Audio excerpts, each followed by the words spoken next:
When I returned after spending more than a year working on a project far from home, I froze when I discovered my pregnant daughter serving guests like a maid in the very mansion I had built for her. Her mother-in-law pointed at the empty tray and snapped, "Hurry up, everyone's waiting." Moments later, my son-in-law slapped her across the face. "You useless freeloader." My daughter just lowered her head, too afraid to fight back.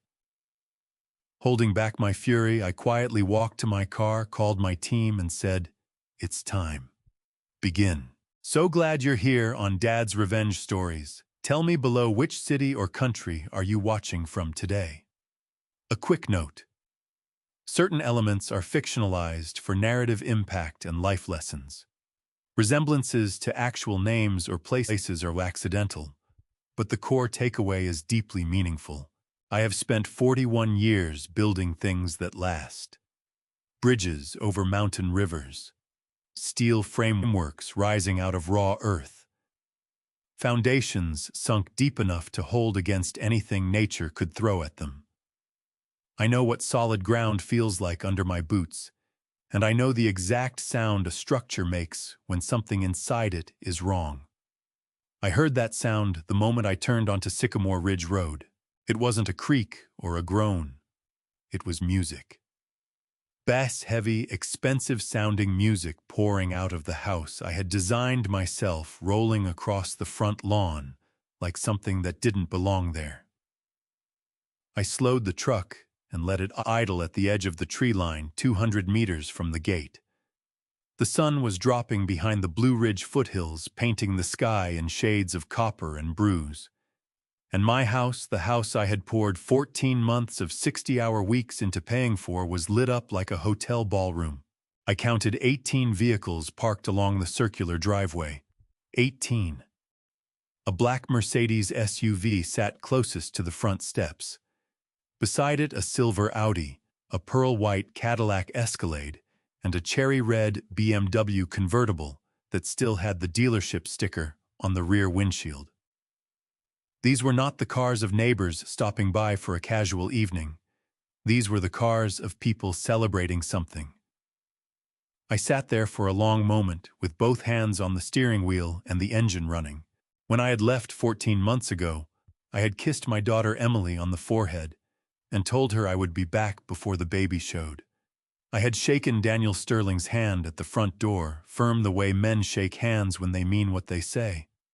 And I had told him, "Take care of my girl." He had looked me in the eye and said, "You have my word, sir." 14 months.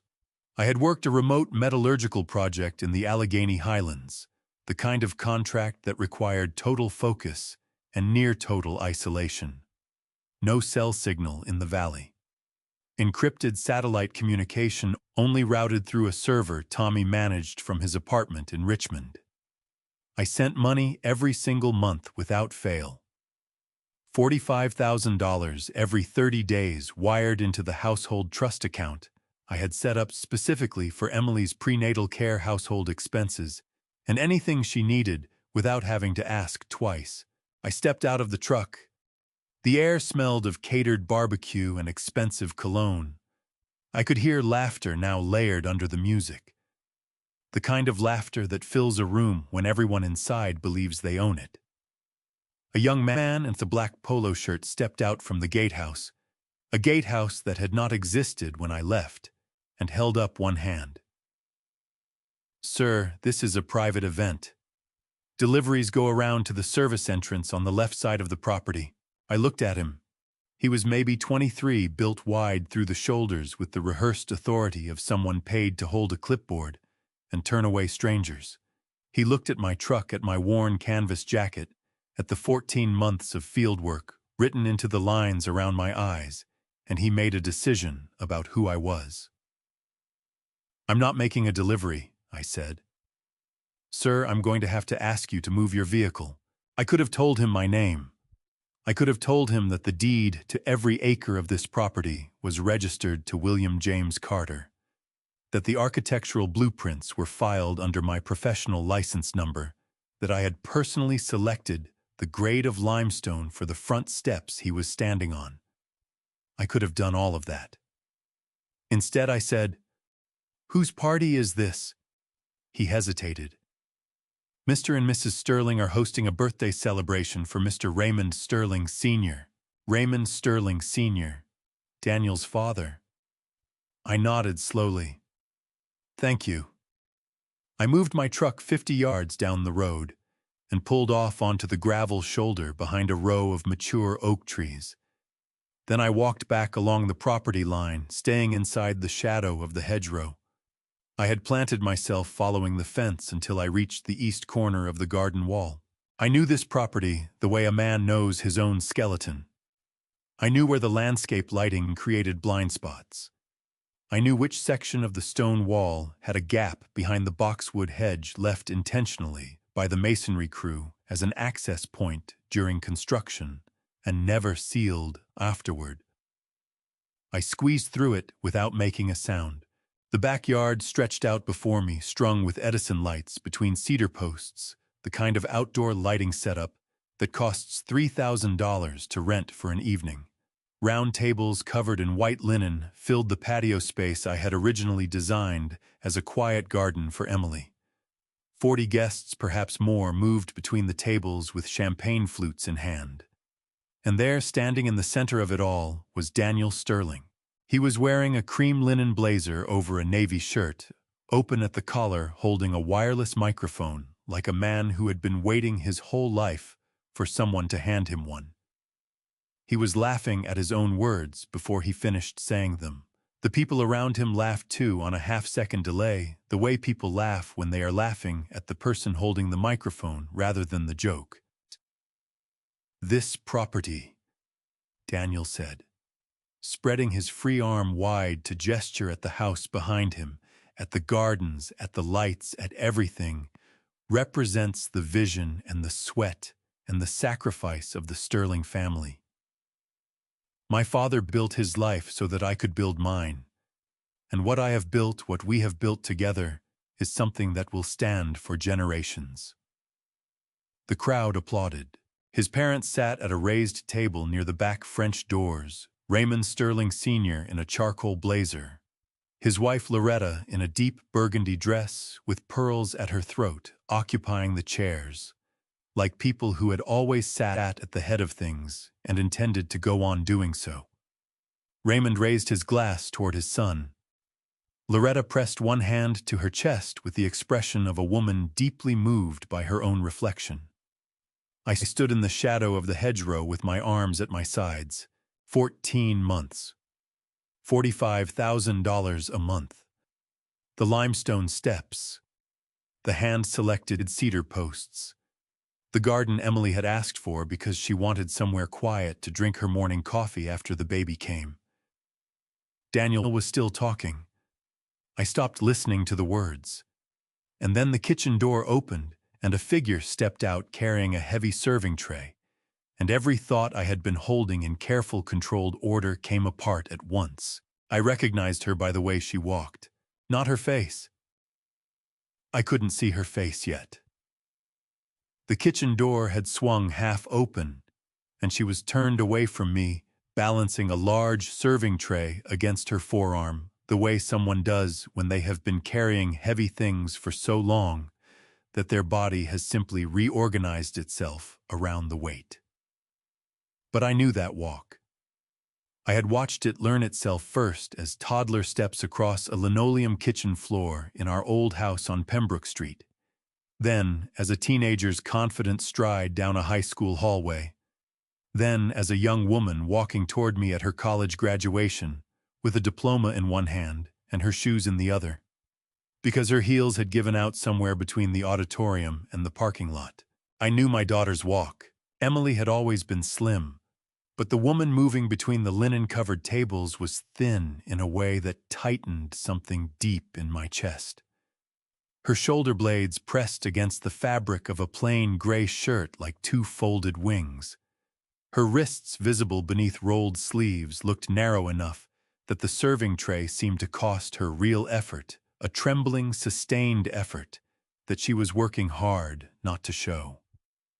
She was wearing a faded canvas apron over her clothes, the kind sold in bulk at restaurant supply stores, washed so many times the strings had gone limp.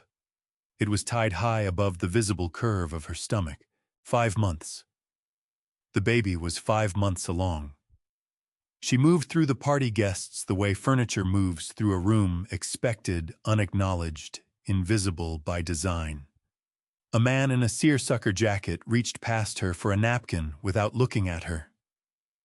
A woman in a yellow sundress stepped directly into Emily's path, forcing her to stop and wait, and the woman never noticed and never apologized. Emily adjusted her grip on the tray and kept moving. I pressed my back against the hedgerow and breathed through my nose.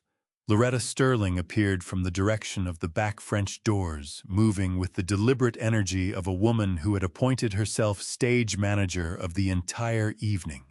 She was still in the burgundy dress pearls catching the Edison light, and she crossed the patio with her eyes already fixed on Emily before she had covered half the distance between them.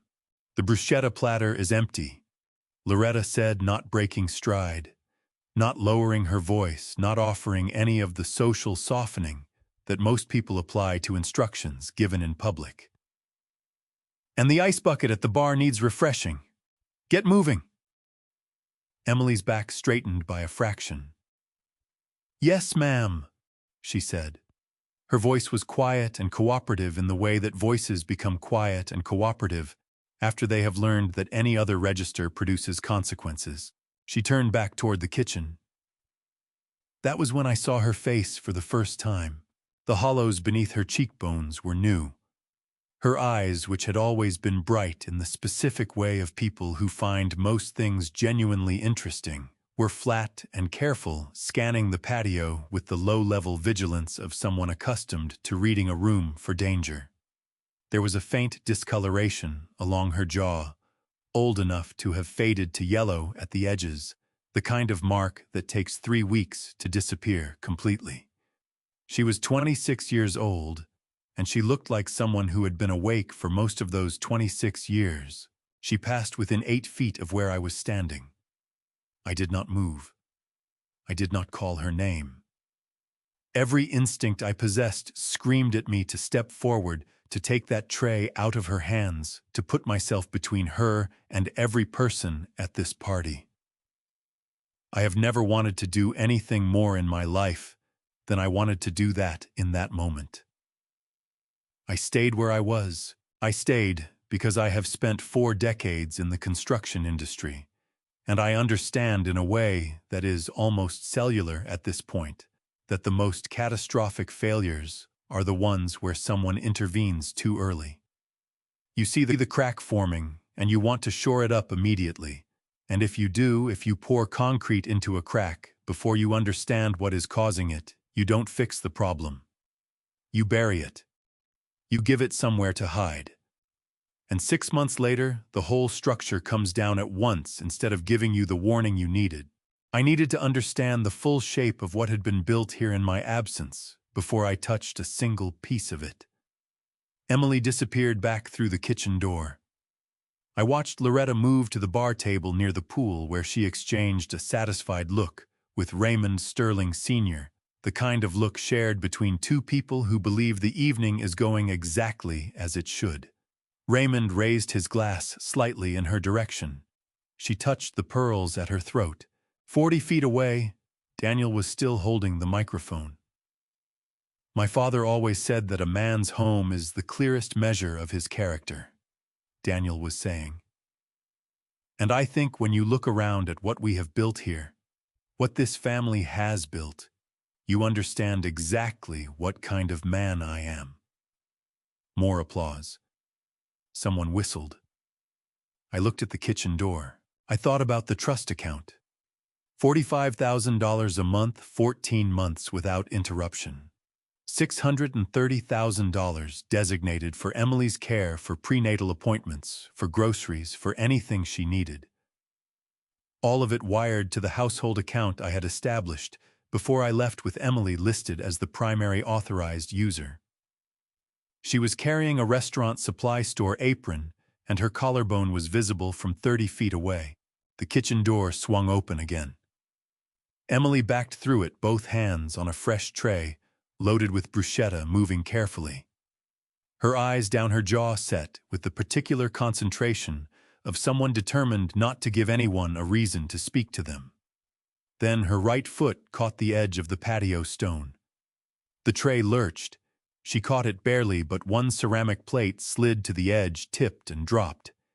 It hit the limestone with a sound like a gunshot. The music did not stop, but the conversation nearest to her did. And Daniel Sterling put down his microphone. Daniel Sterling walked the way men walk when they have never once been told to stop. Heavy through the shoulders, chin slightly elevated, each step landing with the particular confidence of someone who has mistaken the silence of others for agreement.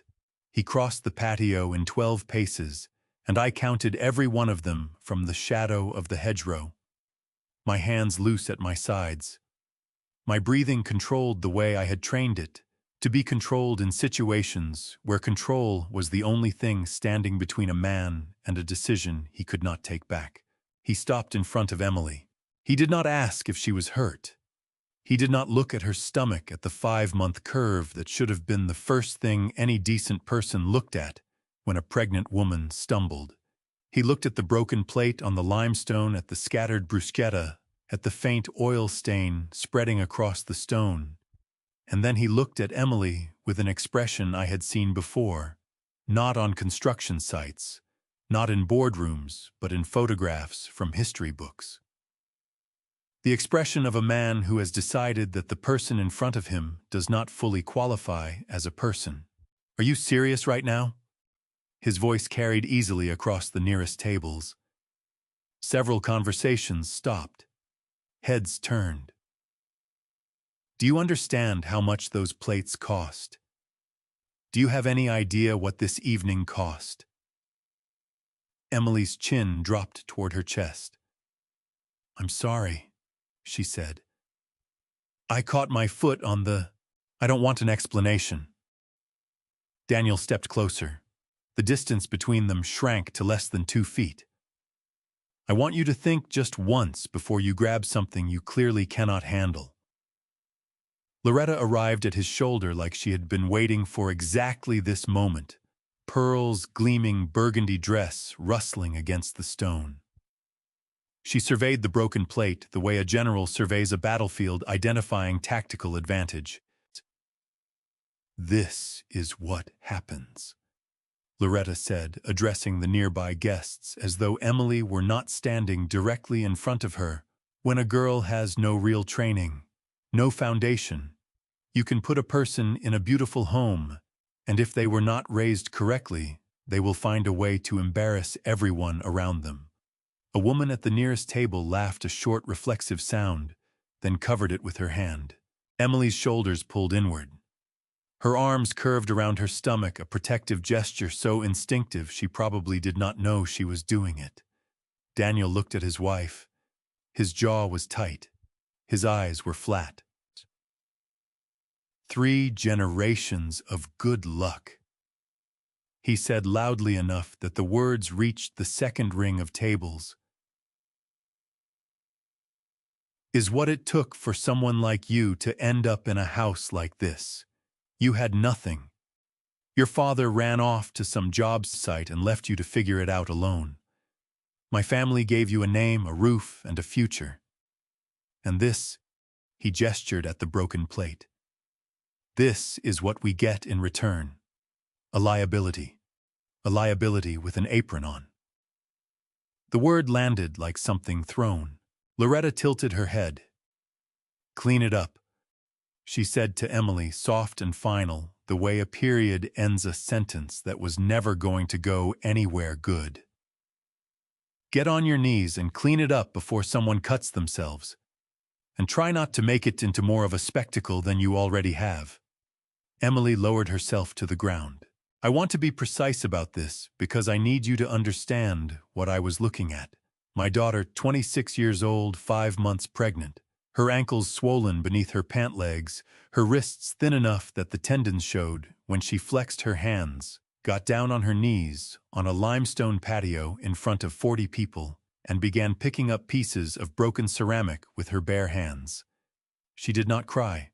She did not argue. She picked up each piece carefully, the way someone picks things up when they have been told many times that carelessness is their defining characteristic. Daniel watched her for approximately 3 seconds. Then he straightened his blazer, picked up his microphone from the table where he had set it, and turned back to his guests. "Sorry about the interruption, everyone," he said, his voice resetting to the warm, generous register of the gracious host. "Where were we?" Someone answered him. The music resumed. Conversations restarted. The moment closed over itself like water over a stone.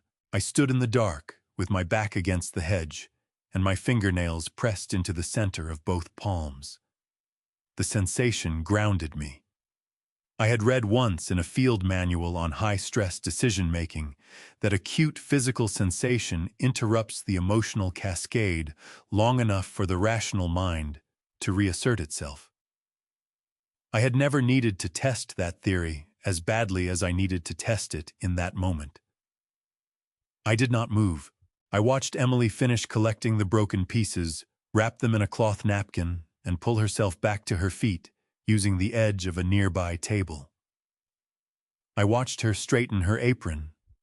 I watched her pick up the serving tray and turn back toward the kitchen, without looking at anyone, without saying anything, moving through the party guests with her chin level and her eyes forward, and her face arranged into an expression of absolute careful neutrality that must have cost her everything she had left.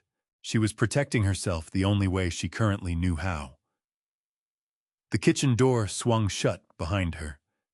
I unclenched my hands. I looked at Daniel, laughing again at the center of the patio, microphone raised, the generous host restored.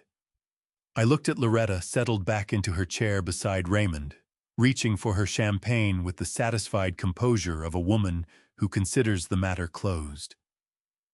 Then I turned around. I walked back through the gap in the stone wall, through the shadow of the oak trees, across the gravel shoulder, and I got into my truck. I did not slam the door. I pulled it shut with both hands gently, the way you close a door when there are people sleeping nearby, and you do not want to wake them yet. I sat in the dark cab with the engine off and my hands in my lap. There was a phone in my jacket pocket. An encrypted satellite unit, the same one I had used for 14 months to communicate from the Highland Valley. One contact in the address book that mattered tonight. I took it out. I dialed. Frank DeLuca answered on the second ring. That was not unusual. In 25 years of friendship, Frank had answered on the second ring. Whether the call came at 2 in the afternoon or 2 in the morning, whether I was calling from a hotel in Pittsburgh or a construction trailer in the Allegheny Highlands. He claimed it was professional habit. I had always suspected it was something closer to loyalty, the kind that doesn't require explanation and doesn't keep business hours. "Bill," he said. Just my name. The way he said it told me he had already looked at the caller ID already registered, that I was calling from the satellite unit instead of my regular cell, and already understood that something had shifted. "I'm back early," I said. A pause. "How early?" "I'm sitting in my truck 200 meters from the front gate." I looked through the windshield at the distant glow of the Edison lights still strung between the cedar posts I had planted. "Frank, they're throwing a party. In my house. For his father." The silence on his end lasted 4 seconds. Frank DeLuca was not a man who used silence carelessly. When he went quiet, he was building something, an argument, a strategy, a careful arrangement of facts into the most useful possible shape. "Tell me what you saw," he said. I told him. I kept my voice level and my sentences short, the way I had learned to report sight conditions when the situation on the ground was bad enough that emotion would only slow the response. I told him about the 18 vehicles. I told him about Daniel's speech, about the microphone, about Raymond and Loretta in the host chairs. I told him about Emily in the canvas apron, about the swollen ankles, about the hollows beneath her cheekbones. I told him about the broken plate and Loretta's voice and Daniel's words, and my daughter on her knees on the limestone patio, picking up ceramic shards with her bare hands, while 40 people watched and said nothing. When I finished, Frank said, "Where is the trust account money, Bill?" "That is exactly the right question," I said. "I'll call Tommy."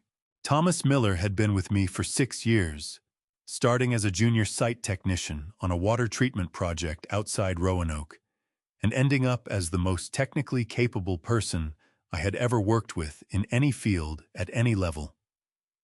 He was 28 years old, operated out of the apartment in Richmond, and could do things with a network infrastructure that I did not entirely understand and had learned not to ask about in detail. What I understood was the result, and the result was always precise. Frank conferenced him in within 3 minutes. "Mr. Carter." Tommy's voice was careful and the voice of someone who had been awake and working before the call came. "Frank told me you're back." "I need you in their system," I said. "Security cameras, home network, financial access logs, everything that runs through that house." "The property still runs on the Meridian home automation platform," Tommy said. "I have the original installation credentials from when you set it up before you left. If Daniel didn't change the back-end administrator password, and most people don't because most people don't know it exists, I can have camera access in under 20 minutes. He changed the front-facing locks," I said. "Gatehouse is new. Cameras on the driveway are new. But the interior network infrastructure is probably still running on your original setup," Tommy finished. "Give me 15 minutes. I sat in the dark cab and listened to the faint sound of the party drifting across 200 meters of Virginia night air. Somewhere in that warm light, Emily was carrying another tray, or washing dishes, or standing in the kitchen being given another instruction by a woman who had decided that pregnancy was not a legitimate reason for rest. Frank came back on the line. "Bill, while Tommy works, talk to me about the money. Walk me through the trust account structure." I walked him through it. Before leaving for the Highland Project, I had established a household trust account at First Commonwealth Bank, designated for Emily's exclusive use during my absence. The account was structured as a revocable living trust, a legal arrangement under Virginia law that allowed me to transfer funds while retaining ultimate ownership and control. Emily was listed as the sole authorized beneficiary and daily operator. Daniel Sterling was listed nowhere on the account documentation. Every month for 14 months, I had wired $45,000 from my project earnings into that trust. $630,000 total. Every transfer confirmed. Every confirmation archived.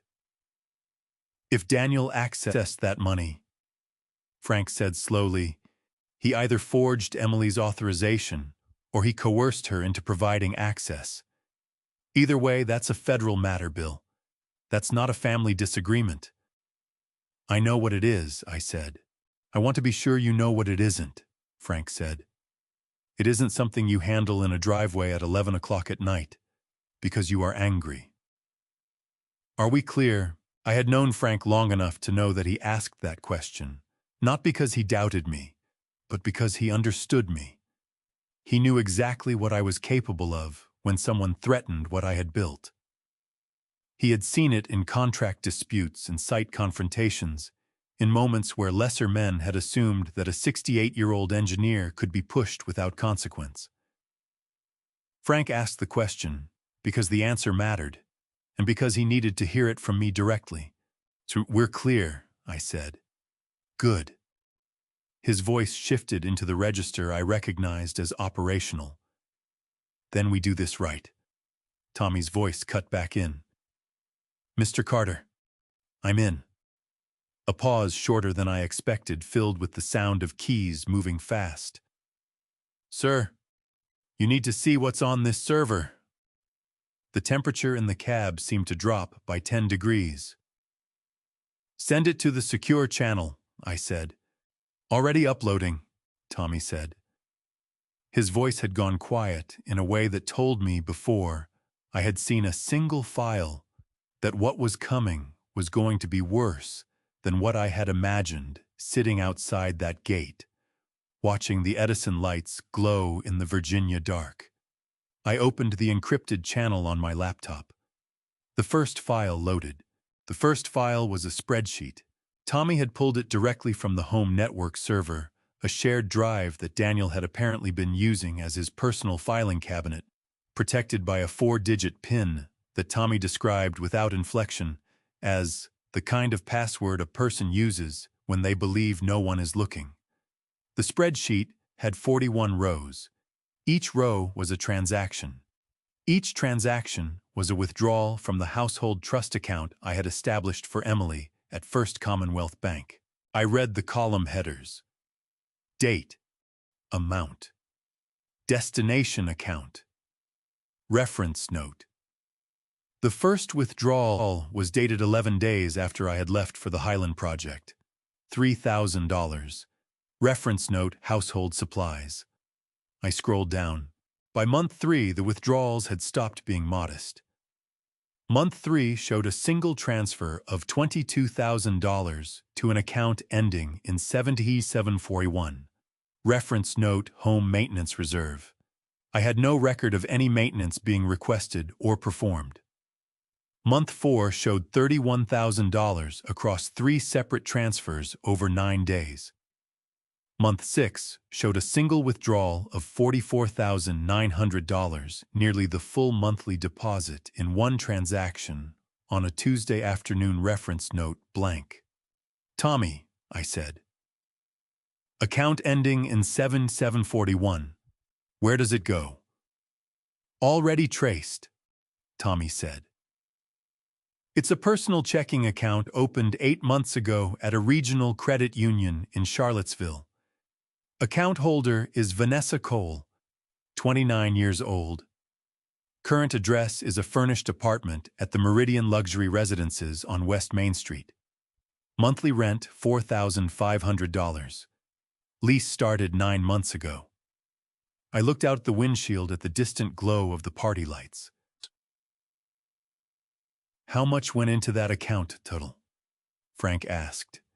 He had been quiet for the last several minutes, listening, and his voice when he spoke was the carefully neutral voice of a man who is angry and has decided that anger is not the most useful thing he can offer right now. Across all transfers, direct and indirect, Tommy said, I'm showing $382,000 moved into accounts connected to Vanessa Cole or to expenses clearly associated with her. Luxury apartment, a Chanel bag purchased at Neiman Marcus in Richmond, $4,100. 4 airline tickets, Cancun, Miami, Las Vegas, and 1 round trip to the Dominican Republic. Hotel charges consistent with those destinations. And 1 item purchased at Tourneau on 5th Avenue in New York City 11 months ago. A Patek Philippe watch. $19,800, Frank said very quietly, while Emily was pregnant. While Emily was pregnant, Tommy confirmed. I closed the spreadsheet. I did not trust myself to look at the numbers any longer, without the numbers becoming something other than evidence. I had spent 4 decades learning that the most dangerous moment on any job site is the moment when a man stops thinking about the structure and starts thinking about the person who caused the damage. One leads to solutions, the other leads to rubble. There's more, Tommy said. Of course there was more. I found 2 large transfers that don't match the pattern of the Vanessa Cole payments. They're bigger, and they come from a different account, not the trust account. These came from your personal project earnings account, Mr. Carter. The one routed through the Highland Project contractor payments. I sat up straighter. That account requires my biometric authorization and a 6-digit confirmation code sent to my satellite unit. I never received any confirmation requests. The confirmation requests were intercepted, Tommy said. Someone installed a call forwarding redirect on the satellite communication relay 11 months ago. Incoming verification codes were being rerouted to a prepaid device before they reached your unit. You never saw them because they never arrived. Frank's breath came out slowly. That's wire fraud, he said. That's a federal offense under Title 18, Section 1343 of the United States Code. That is not a civil matter, Bill. That is a criminal matter. Wire fraud under federal law, as Frank was describing it, covers any scheme to obtain money or property through false pretenses using electronic communication, phone, internet, or any digital transmission.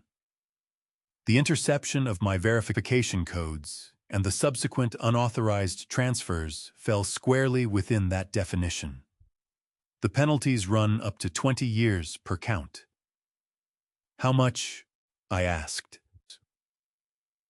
2 transfers, Tommy said. The first was $80,000 10 months ago. Reference note on the originating end said Urgent Medical Emily Carter Surgical Fund. The air in the cab felt very still. There was no surgery, I said. It was not a question. Then Emily's medical records, which I accessed through the patient portal using the login credentials she set up before you left. She authorized me on her paperwork as a technical contact. You may recall show no surgical procedure, no hospitalization, and no emergency visit anywhere near that date. She had a routine prenatal appointment at the Shenandoah Valley OB clinic. Normal checkup. Baby measured on track. I pressed my right hand flat against the dashboard. The vinyl was cold. The second transfer, Tommy continued, was $120,000 8 months ago. Supporting documentation sent to your project coordinator email, which I also have access to, included a 12-page renovation assessment with photographs showing significant structural damage to the foundation and roof system of the property. I designed that foundation, I said. I specified the materials. I supervised the pour. The photographs were digitally altered, Tommy said. I ran them through a forensic image analysis tool. The metadata shows they were edited using commercial software approximately 72 hours before they were emailed to your coordinator. The property has no foundation damage. I pulled the county inspection records this afternoon. Last official inspection was 14 months ago. Everything passed. $200,000. Stolen from me directly through intercepted communications and fabricated emergencies while I worked 60-hour weeks in a Highland Valley to provide for my pregnant daughter. Frank spoke first. Bill, I'm here. There's one more thing Tommy found, Frank said. Tell him Tommy. Tommy's voice dropped by half a register. Mr. Carter, someone has listed this property for private sale. The listing is not public. It's on a closed network used by off-market real estate investors. The asking price is well below assessed value, and the authorization signature on the listing agreement. The signature doesn't match the samples I pulled from her bank account opening documents. The pen pressure is wrong. The letter formation is inconsistent. The party lights across the field blurred slightly. He forged her signature, I said. Yes, sir, Tommy said. I believe he did. The party ended at 11:47. I know the exact time because I was watching the driveway from behind the oak tree line when the last car, the pearl-white Cadillac Escalade, rolled through the gate and turned south toward the highway. The Edison lights went dark 6 minutes later. The upstairs windows stayed lit for another 40 minutes, one by one going black as the household settled into sleep until only the kitchen light remained burning at the back of the house. I waited another 30 minutes after that. Then I moved. The access point I was looking for was on the north side of the property, behind the utility shed I had built to house the HVAC compressors and the backup generator. During construction, The mechanical crew had needed a dedicated entry route that bypassed the main house, a narrow service corridor running between the exterior foundation wall and the landscaping berm accessible through a recessed panel that sat flush with the stone cladding and was invisible unless you knew exactly where to press. I had designed it. I had never told anyone about it except the lead contractor who had retired to Florida 3 years ago. I pressed the panel. It opened without sound.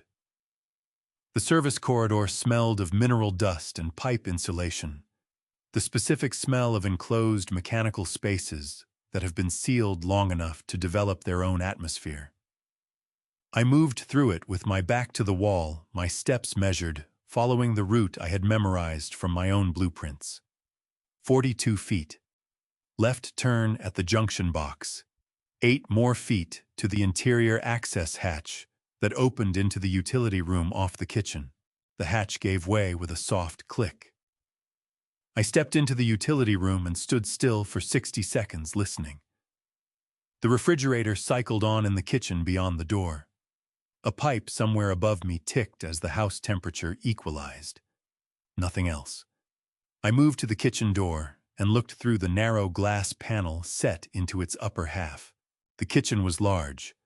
I had designed it large because Emily had told me once that she wanted a kitchen where she could cook for people without feeling crowded, where there was enough counter space that 2 people could work side by side without getting in each other's way. I had given her 14 feet of quartz countertop, a professional 6-burner range, and a window above the sink that faced east, so she would have morning light while she made coffee. What I saw through that glass panel was not what I had designed the room to be. The countertops were stacked with serving platters from the evening's party, unwashed, the remnants of the catered food congealing in the cold air. The 6-burner range had a film of grease across the front panel that had clearly not been wiped in several days. The morning window above the sink was covered by a roller shade pulled all the way down, and on the wall beside the refrigerator directly across from the door was a whiteboard. It was the size of a standard poster frame mounted at eye level, and it was covered in handwriting. Not the casual shorthand of a household grocery list. This was deliberate. The letters were large and evenly spaced, written in dark red marker, the kind of handwriting that belongs to someone who wants to be clearly understood. At the top, underlined twice house rules. I read the list slowly from the beginning. Wake up by 5 in the morning. Clean all 3 floors, every room, every bathroom, every hallway, before the family comes downstairs for breakfast. No exceptions for weather, illness, or personal discomfort. Meals are prepared according to the posted weekly menu. Deviation requires prior approval. Grocery requests must be submitted in writing by Sunday evening. Personal telephone calls are not permitted between 7 in the morning and 9 at night. Calls to outside parties must be logged in the communication notebook, kept on the second shelf of the pantry. Guests are not permitted without 48 hours advance notice and written approval from the head of household. The last item on the list was written in larger letters than the others, pressed harder into the board, the marker strokes thicker, as if whoever wrote it had wanted to be certain there was no ambiguity. Pregnancy does not constitute grounds for reduced household duties. Physical discomfort is expected and manageable. Complaints will not be entertained. I stood at that door for a long time. I had built this kitchen for my daughter. I had specified the eastern window for the morning light. I had chosen the quartz countertop because it was easier on the wrists during long cooking sessions. Every decision I had made in the design of this room had been made with Emily in mind. Her comfort, her happiness, her sense of being somewhere that belonged to her. Loretta Sterling had taken that room and turned it into a post with rules nailed to it. The kitchen door opened from the inside. Loretta herself stepped in, wearing a silk robe, her hair pinned back, moving with the alert efficiency of a woman who had not actually been asleep. She crossed to the counter and began organizing the serving platters with quick, practiced movements, stacking and scraping, without any of the tentative quality of someone doing unfamiliar work. She had done this before. many times. Then she stopped. She turned toward the interior hallway and raised her voice to a level calibrated to carry through a closed door without technically being a shout.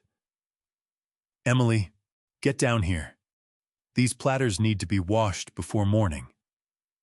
I am not waking up to this disaster." 20 seconds passed. The kitchen door from the hallway opened and Emily came in. She was wearing a gray sweatshirt and loose pants, her feet bare on the tile floor, her eyes carrying the specific heaviness of someone pulled from the edge of sleep rather than the middle of it. She looked at the stacked platters. She looked at Loretta. She did not say anything, because there was nothing to say that would improve her situation, and she had clearly learned over however many months this had been her life to conserve what she had.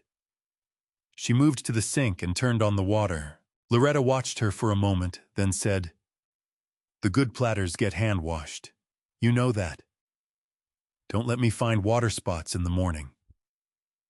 "Yes, ma'am," Emily said. Her hands went into the water.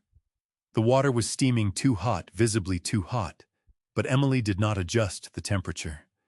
She picked up the first platter and began to wash it with the slow, careful movements of someone whose hands had already given everything they had for the day and were being asked to give a little more.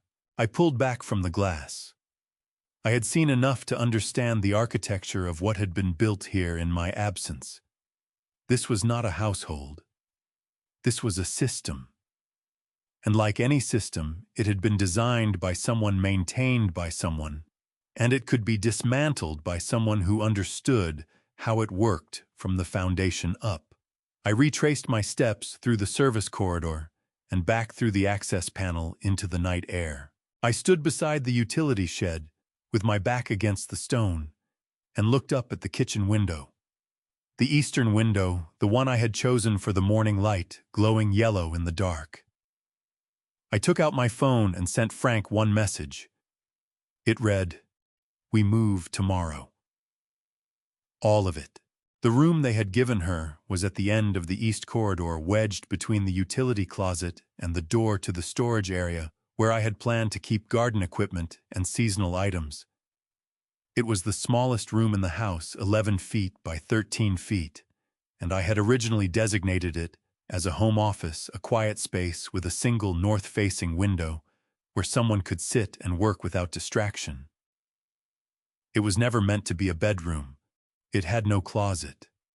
The ceiling was lower than the rest of the house by 14 inches because of the ductwork running overhead. I had given my daughter the master suite. 14-foot ceilings, 2 walk-in closets, a bathroom with a soaking tub positioned to catch the afternoon light through a frosted glass panel I had sourced from a specialty supplier in Pennsylvania because Emily had seen something similar in a magazine and mentioned offhandedly that she thought it was beautiful. The light in the small room was off when I reached the door.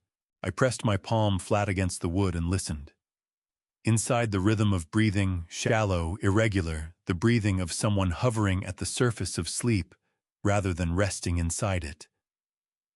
I turned the handle slowly, degree by degree, and pushed the door open 6 inches. The room held a single bed pushed against the far wall, a dresser with one broken handle, and a plastic storage bin serving as a nightstand. The north window, the one I had intended for quiet work and natural light, had a towel wedged along the bottom of the frame where the seal had failed, and cold air was leaking through. On the dresser, a phone charging cable snaked to an outlet, but the phone itself was face down in the plastic bin, as if placed there deliberately out of reach. Emily was lying on her side, facing the wall, one arm curved around her stomach. I stepped inside and closed the door behind me. "Emily," I said. Barely a sound, less than a whisper. The shape of her name carried on breath alone. She went rigid.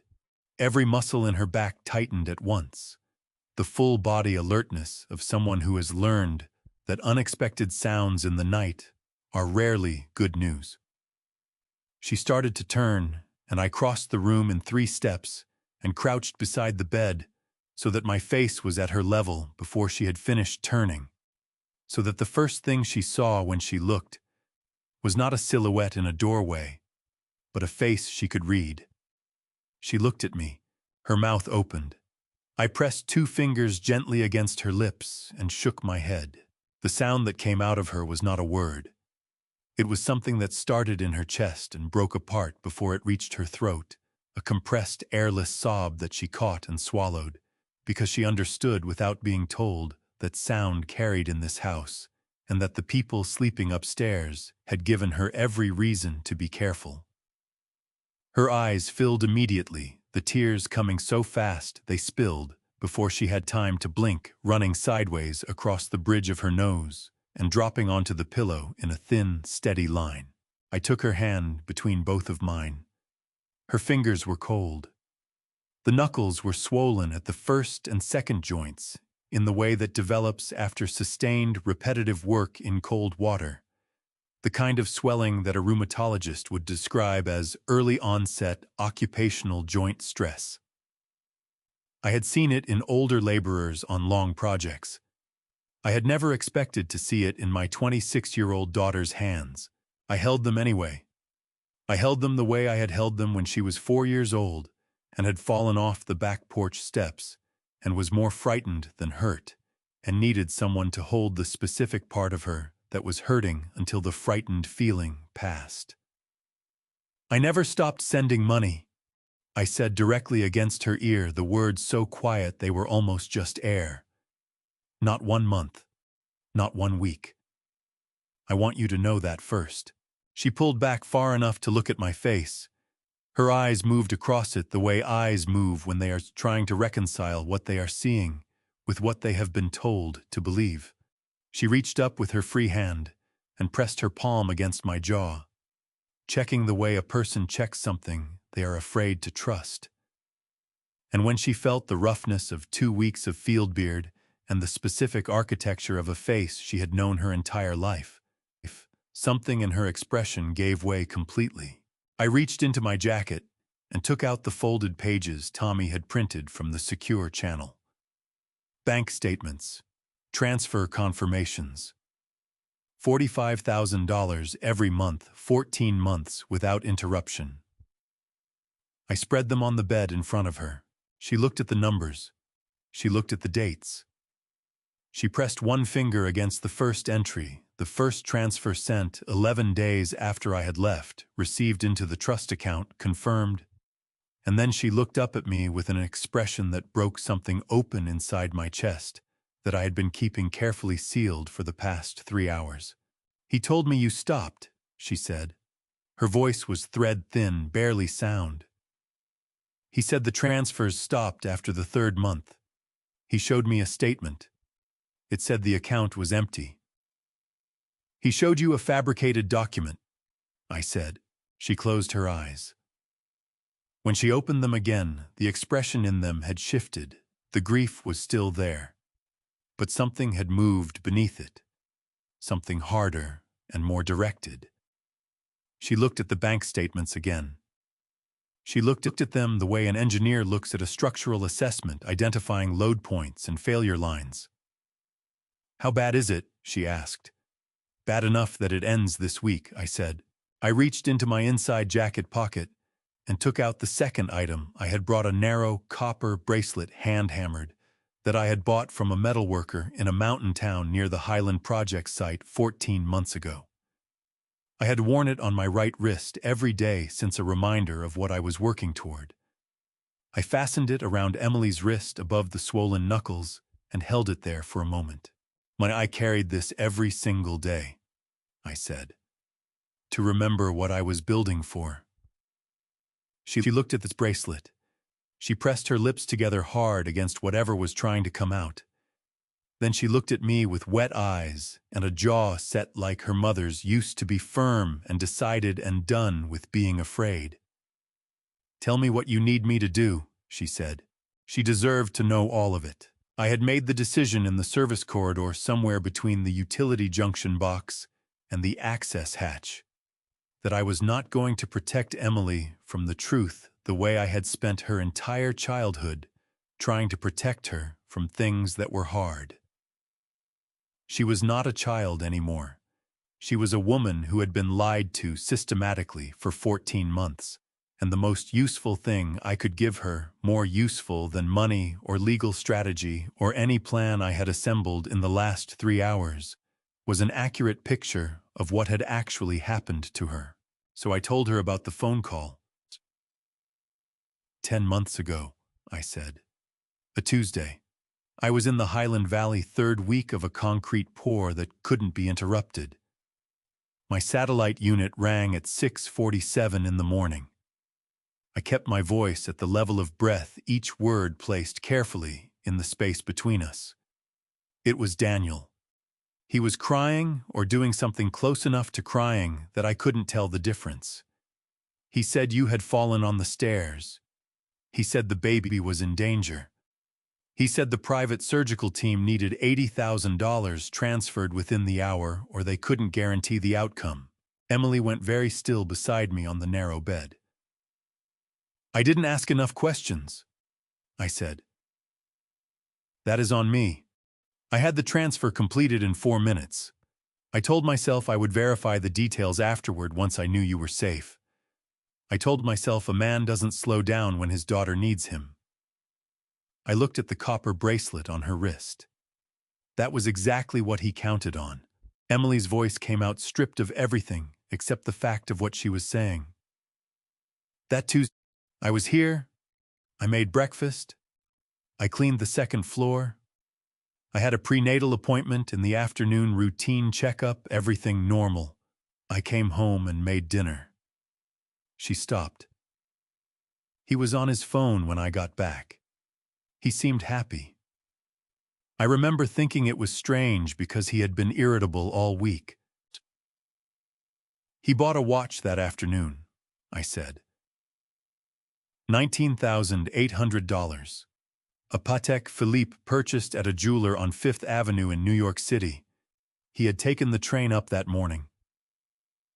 The sound Emily made was not quite a word. It was the sound of something being confirmed that some part of her had already suspected and had been hoping, despite everything, was not true. The second one, I said, was 2 months later. He sent a 12-page renovation assessment to my project coordinator email. Photographs of structural damage, foundation cracking, roof system failure. The kind of damage that in a real building would require immediate remediation. I paused. I designed that foundation. I specified a reinforced concrete slab with a tensile strength rated for conditions 3 times more severe than anything this region produces. I knew the assessment had to be wrong. But I also knew that foundations can fail in ways that aren't immediately apparent, and I was 8 hours away, and I told myself that I could review the details when I returned. How much? Emily asked. $120,000. She pressed her hand over her mouth. Above her fingers, her eyes were dry now. The tears had run their course, replaced by something colder and more focused that I recognized, because I had seen it in my own reflection in the truck's rearview mirror 3 hours ago. The photographs were altered, I said. Tommy confirmed it tonight. Digital manipulation, the metadata shows the edits were made 72 hours before the assessment was emailed. The foundation has no damage. County inspection records confirm it. There was no renovation. There were no contractors. The money went directly into the same account that had been receiving the trust fund withdrawals. Emily lowered her hand. Into her account, she said. Not a question. Into accounts connected to Vanessa Cole, yes. She said the name the way you say the name of something you have been trying not to think about. Flat. Precise. Like pressing a bruise to confirm it is still there. I saw a charge on the statement once, Emily said. Before he took my card access away, a hotel in Miami. I asked him about it. He said it was a work conference. She looked at the bank statements still spread across the blanket between us. He had my card access removed 3 days later. He said I was spending irresponsibly. She touched the edge of one of the pages. I believed him. I actually believed him. He was very thorough, I said. The gaslighting, the financial isolation, the fabricated documents, this was not impulsive. This was constructed. He built it the same way you build anything designed to hold weight. Layer by layer over time, each piece dependent on the one beneath it. You're going to take it apart the same way, Emily said. It was not a question either. She was telling me what she understood, confirming her read of the situation, the way a person confirms a structural assessment before they commit to a load-bearing decision. Layer by layer, I said. Starting tomorrow. She looked at the bracelet on her wrist.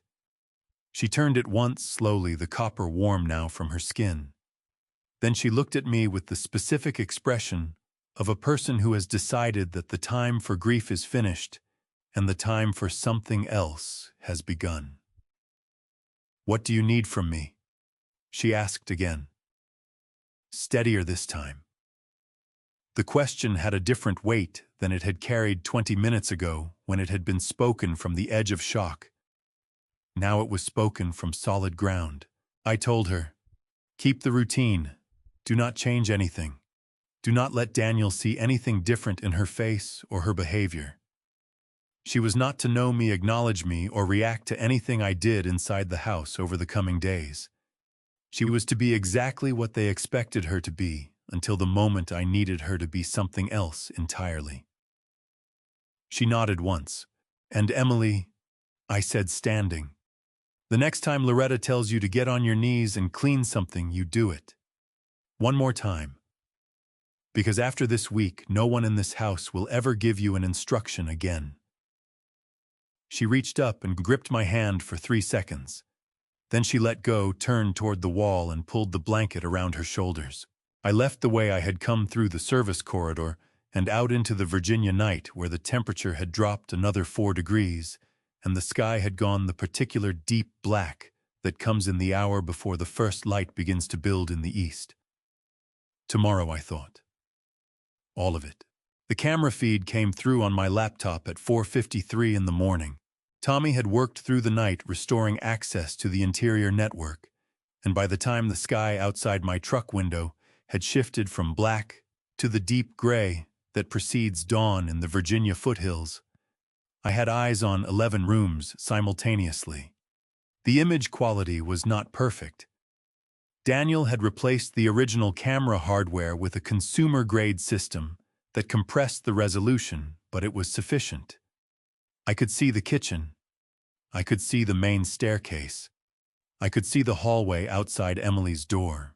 At 5:02, that door opened. Emily came out in the same gray sweatshirt she had been wearing when I left her. Her hair pulled, moving with the careful deliberateness of someone navigating a space that belongs to other people. She went directly to the utility closet at the end of the corridor, retrieved the cleaning supplies mop bucket, a caddy of products lined up with the precision of someone who has been told exactly which product goes where and in what order, and started on the ground floor hallway without pausing, without eating, without making coffee. I watched her work. She mopped the hallway tiles in long, overlapping strokes, working backward toward the staircase the way you work when you have been taught to never step on a surface you have just cleaned. She wiped the baseboard trim with a cloth, crouching to reach the corners. One hand braced against the wall for balance, because her center of gravity had shifted with the pregnancy, and the low positions cost her more effort than they used to. She did not rush. She did not slow down. She maintained a pace that was sustainable and invisible, the pace of someone who has calibrated their output to exactly what is required, and nothing more. At 7:15, Loretta Sterling came downstairs. She was dressed before breakfast, pressed slacks. A cable-knit cardigan, hair set the appearance of a woman who considers being seen underprepared a form of failure. She carried a cup of coffee from the kitchen to the front entryway, where Emily had just finished the floor, and she stood in the center of the entryway, and looked around with the slow, rotating assessment of a building inspector arriving at a site she already expects to find deficient. Then she went back to the kitchen. She returned 30 seconds later, wearing a pair of white cotton gloves. I had seen this before in my career. Quality control inspectors on high-end residential builds who used white gloves to check finish work, running their fingers along painted surfaces and trim edges to identify dust texture irregularities, residue from cleaning products. It was a legitimate inspection technique in that context. Loretta Sterling was not a quality control inspector. She was a woman who had found a method of humiliation that looked from a certain angle like a reasonable domestic standard. She started at the top of the doorframe. Her right index finger ran slowly along the upper edge of the entryway frame, pressing into the wood, dragging along the full width. She pulled her hand back and examined the glove. Then she turned and held it up toward Emily, who was standing 6 feet away with the mop handle gripped in both hands. "Do you see that?" Loretta said. The camera resolution was not high enough for me to see exactly what was on the glove. It may have been dust. It may have been nothing. It did not matter because that was not the point of the exercise. "I'll do it again," Emily said. You'll do it again," Loretta confirmed, as though repeating it made it a policy rather than a punishment. She moved to the window frame. Same motion finger along the inner edge of the sill, slow drag glove examined. She clicked her tongue. The window frames throughout this house collect dust at an accelerated rate because of the HVAC circulation pattern. I've mentioned this. "Yes, ma'am." Mentioning it appears to have had no effect. Loretta moved to the baseboard along the east wall, crouching with surprising agility for a woman her age, pressing 2 fingers into the gap where the baseboard met the floor. She straightened, glove-up expression, professionally disappointed. "On your hands and knees, Emily. The baseboard gap requires a brush, not a cloth. I've explained the difference." Emily set the mop against the wall. She lowered herself to her hands and knees on the floor she had just cleaned, her stomach heavy and low, her swollen knuckles pressing into the tile. She retrieved a narrow brush from the cleaning caddy and began working the baseboard gap with small, precise strokes. Loretta watched from above with her coffee cup raised and her gloved hands clasped in front of her. "Your father," Loretta said in the conversational tone of someone making an observation rather than an accusation, "clearly did not raise you with any understanding of how a proper household operates. That is not a criticism. It is simply an observation about the environment you came from." She sipped her coffee.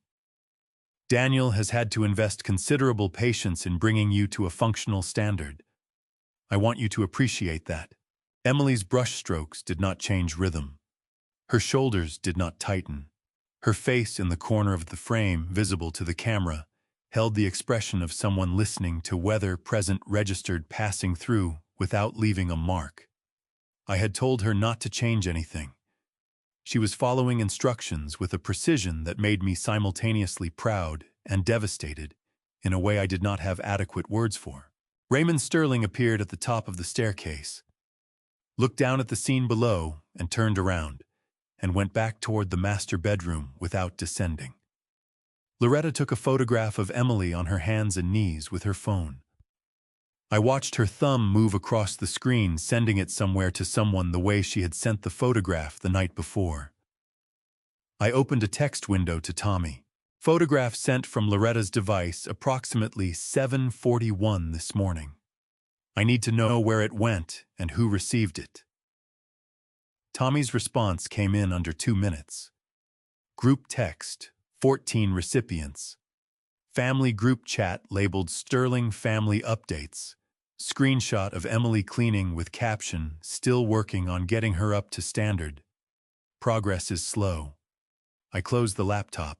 I sat in the truck with both hands flat on my thighs and breathed through the specific discipline of a man who has learned over 68 years that the moments when action feels most urgent are frequently the moments when patience is most essential. My phone buzzed. Frank. Marcus Webb is confirmed. He can be there tomorrow morning. I typed back, tell him to be ready for anything. Daniel will move fast once he smells money. I looked at the house through the windshield.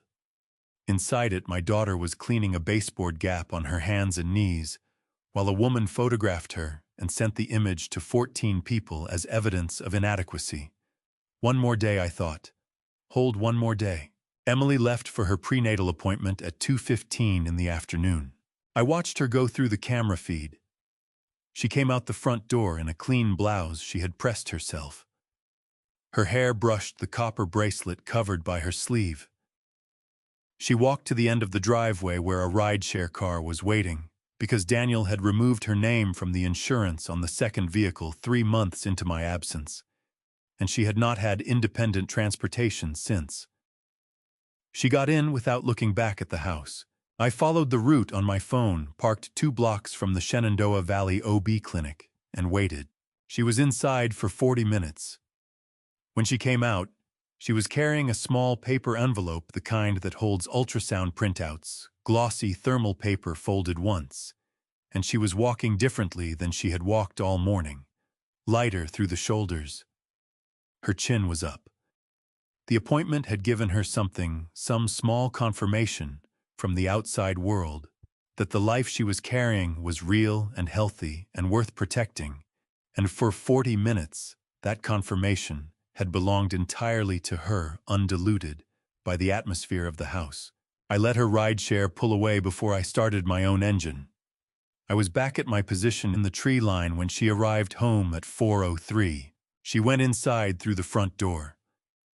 I had the camera feed open on my laptop, tracking her movement through the hallway into the living room, where Daniel was sitting in the leather chair my money had paid for his feet on the ottoman my money had paid for watching a television mounted on a wall I had framed and drywalled and painted a color Emily had chosen from a sample book on a Saturday afternoon 3 years ago, when the house was still just a set of drawings and a daughter's hopes.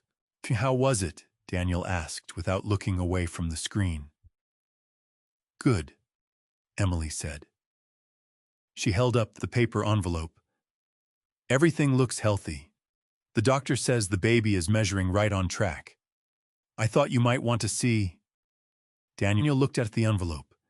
He looked at it the way a person looks at something being offered that they have already decided they do not want.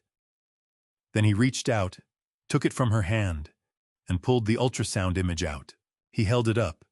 He examined it for approximately 4 seconds. Then he dropped it on the coffee table, not placed, dropped the way you drop something you picked up by mistake, and leaned back in the chair. "How do I know that's mine?" he said. The words landed in the room like something structural giving way, not loud, not dramatic, just a sudden absence where support had been. Emily stood very still. "What?" "How you heard me." Daniel's voice carried the particular flatness of someone who has said something cruel and is waiting to observe its effect with the detached interest of a person conducting an experiment. "You go out alone 3 times a week. You take calls in the bathroom with the door locked. You think I haven't noticed?" Loretta appeared in the doorway from the kitchen, drawn by some frequency that cruelty apparently broadcasts to those attuned to it. She looked at the ultrasound image on the coffee table. She looked at Emily. She tilted her head at a slight angle, the angle of a woman preparing to deliver a considered opinion. "I told Raymond from the beginning," Loretta said, "that I had concerns about this girl's character. Some things you sense before you can prove them. A mother knows." Raymond was visible in the far edge of the camera frame, seated at the dining table with a newspaper. He did not lower the paper. He did not speak. His silence was not the silence of a man who disagreed and lacked the courage to say so. It was the silence of a man who had decided at some point prior to this moment that his comfort depended on not knowing the precise details of what happened in the rooms around him. Emily reached down and picked up the ultrasound image from the coffee table. She held it with both hands carefully, the way you hold something that has been treated carelessly by someone else, and you are trying to undo the damage with the quality of your own attention. "See, this is your child," she said. Her voice was even, controlled in the specific way I had asked her to be controlled, held together by something that was costing her more than anyone in that room except me understood. The doctor confirmed the gestational timeline. "There is no question." Daniel shrugged. "Doctors confirm what they're told." Loretta made a sound of agreement, a soft, affirming sound in the back of her throat, the sound of someone whose suspicions have been, in their own estimation, vindicated. Emily looked at the ultrasound image in her hands. She looked at the image of her child, of my grandchild, and she did not cry. She did not raise her voice. She folded the image once along its original crease and slid it back into the paper envelope and held it against her chest. With one hand, her arm crossing her stomach in the same protective gesture I had seen on the patio the night before. Then she turned and walked toward the hallway. "The laundry needs folding," Loretta called after her. "The basket has been sitting there since this morning." "Yes, ma'am," Emily said without turning around. I sat in the truck with the laptop open and my hands in my lap, and looked at the empty living room frame after Emily had left it. Daniel returning his attention to the television, Loretta retreating to the kitchen, Raymond turning a page of his newspaper, and I felt something shift inside me that had nothing to do with strategy or patience or the careful architectural planning of consequences. It was simpler than that. I opened the text window to Tommy. "Phase 2, I typed. "Now." Then I opened Frank's number and pressed call. He answered before the first ring completed. "I saw the feed," Frank said. He had been monitoring from his office in Richmond. "I know." "Marcus goes in tomorrow morning," I said. "First contact." "And Frank, I want the full package ready. Everything. We don't do this in stages anymore." A pause. "You're sure?" I looked at the house through the windshield. Through the wall, I could not see behind the camera frame that had just gone still. My daughter was folding laundry with one arm and holding an ultrasound image against her chest with the other. "I'm sure," I said. "It happened at 8:41 in the morning.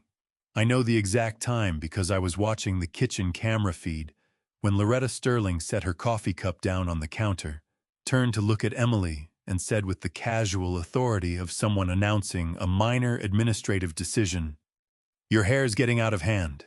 Sit down.'" Emily was standing at the sink finishing the breakfast dishes. She turned. "I'm sorry, your hair." Loretta opened the drawer beside the refrigerator, the utility drawer where I had intended for people to keep batteries and takeout menus, and removed a pair of kitchen shears. Not sewing scissors. Not the small craft scissors some people keep for coupons. These were 8-inch stainless steel kitchen shears, the kind used for breaking down poultry, heavy-handled and precise. "It takes too long to wash. It clogs the drain. We've had this conversation." "I can be more careful with the drain," Emily said. Her voice was steady. Her hands, which she had pulled from the dishwater, were at her sides, not gripping anything, not raised. "I use the drain cover every time." "Sit down, Emily." Emily sat down on the wooden stool at the kitchen island. The one I had positioned at that counter height specifically, so that someone could sit there and keep the cook company, or help with prep work, or just be present in the kitchen without being in the way. I had imagined Emily sitting there with her morning coffee, or with a friend, or eventually with a child balanced on her knee. Loretta moved behind her. She gathered Emily's hair in one hand, dark brown past the shoulder blades, the kind of hair that takes years of patience to grow, and held it bunched at the nape of Emily's neck. Then she opened the shears. The first cut was not tentative. Loretta did not hesitate or position herself carefully, or ask Emily to hold still. She simply closed the shears through the gathered hair in one motion, and the sound they made a dense, fibrous sound, the sound of something that took years to grow, being removed in a single second, came through the kitchen microphone with a clarity that made me grip the edge of my laptop with both hands. The hair fell. It landed on the tile floor behind the stool in a single dark mass splayed at the edges where individual strands had separated on the way down. Emily's hand came up reflexively to the back of her neck, and she touched the blunt, uneven edge of what remained with her fingertips, and then she lowered her hand and put it back in her lap. She did not make a sound.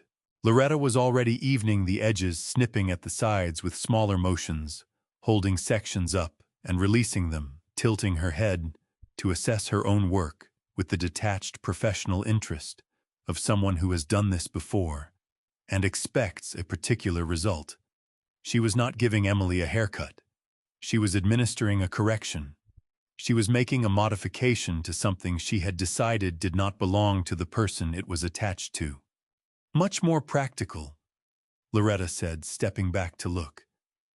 You spend too much time on your appearance for someone in your position. It gives people the wrong impression.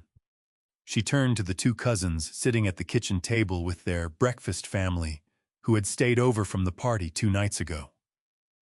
Women in their 30s who had laughed at the broken plate incident and had been using the guest rooms since without apparent plans to leave.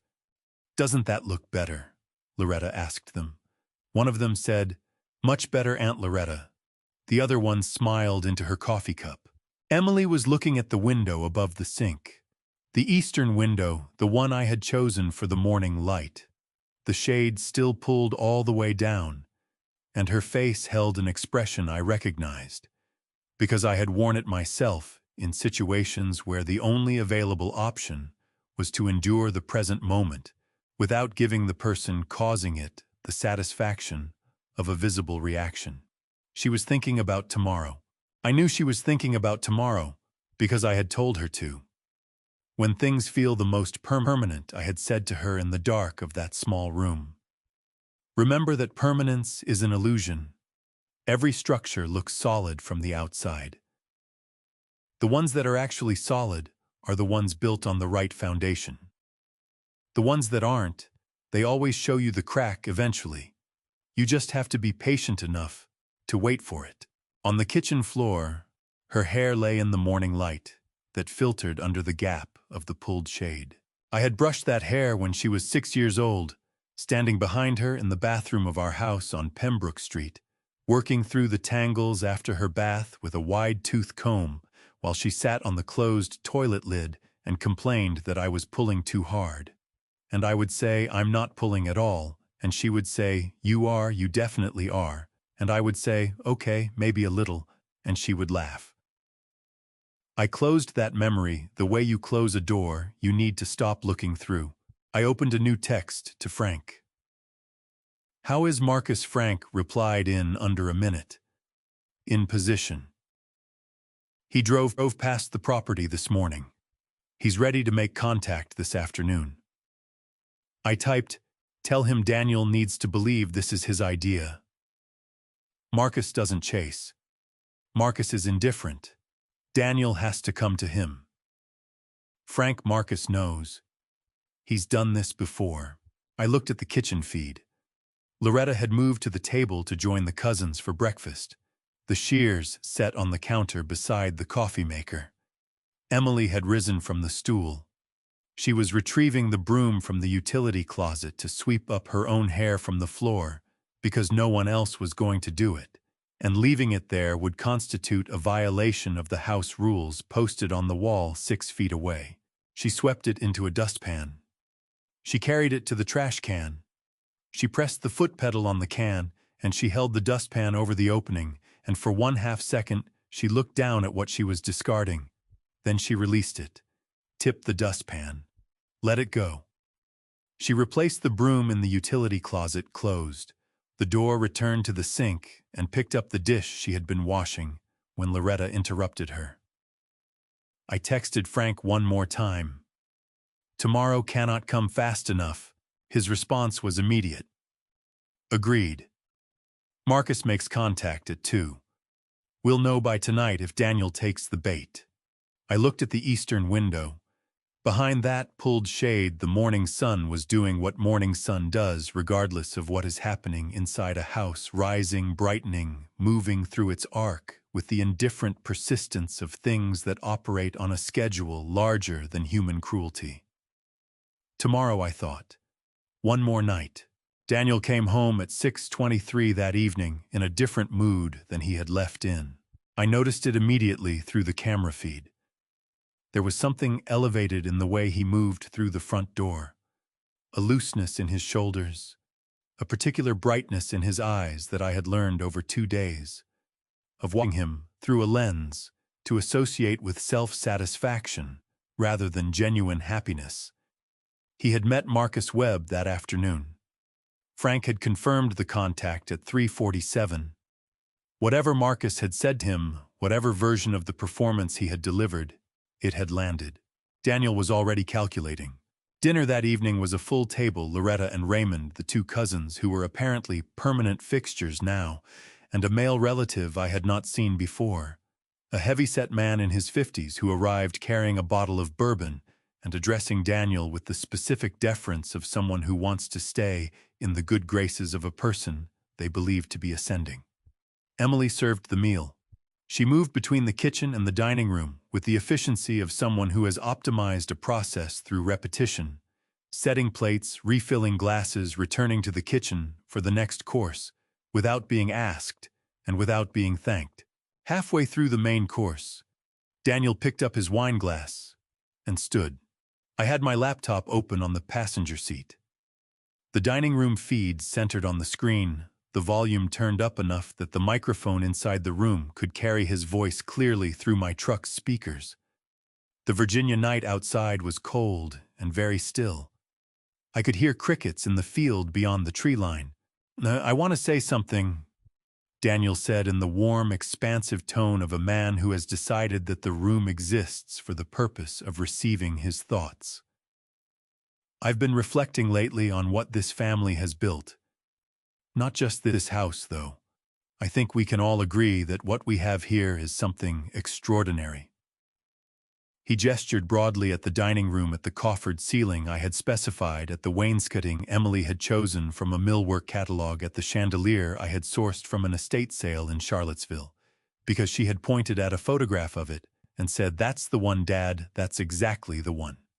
This represents sacrifice," Daniel continued. "Real sacrifice. The kind that doesn't get acknowledged enough." He looked down the table at his father, who nodded slowly with the gravity of a man receiving a tribute he has decided he deserves. "My family has given everything to make this life possible, and I want to acknowledge that tonight." He paused. He took a sip of wine. He looked toward the doorway where Emily had just appeared with the breadbasket.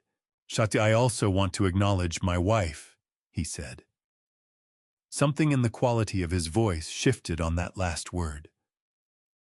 It was subtle, a degree of warmth withdrawn, replaced by something that resembled warmth closely enough that no one at the table who was not listening carefully would have detected the difference. "When Emily comes from difficult circumstances," Daniel said, "I think most of us know the story. Her father, a man I have never met in person, a man who chose 14 months of contract work over being present for his own pregnant daughter, has been notably absent during what should have been the most supported period of her life." He shook his head slowly, the head shake of a man expressing sorrow he does not feel. "I want to be honest about that, because I think honesty is what holds a family together. Her father made his choice. He chose money over presence. He chose a job site over his grandchild." One of the cousins made a sympathetic sound. Raymond lifted his bourbon glass in a small, affirming gesture. "Fortunately," Daniel said, his voice warming back to its full performance temperature, "Emily has us. This family stepped into that absence. We provided stability when her own family could not. We gave her a home, a name, a future that her circumstances would not otherwise have made possible. He looked at Emily directly. She was standing in the doorway holding the bread basket with both hands, her arms pressed slightly inward against her stomach, the copper bracelet hidden under her sleeve. "You're welcome, Emily. Genuinely.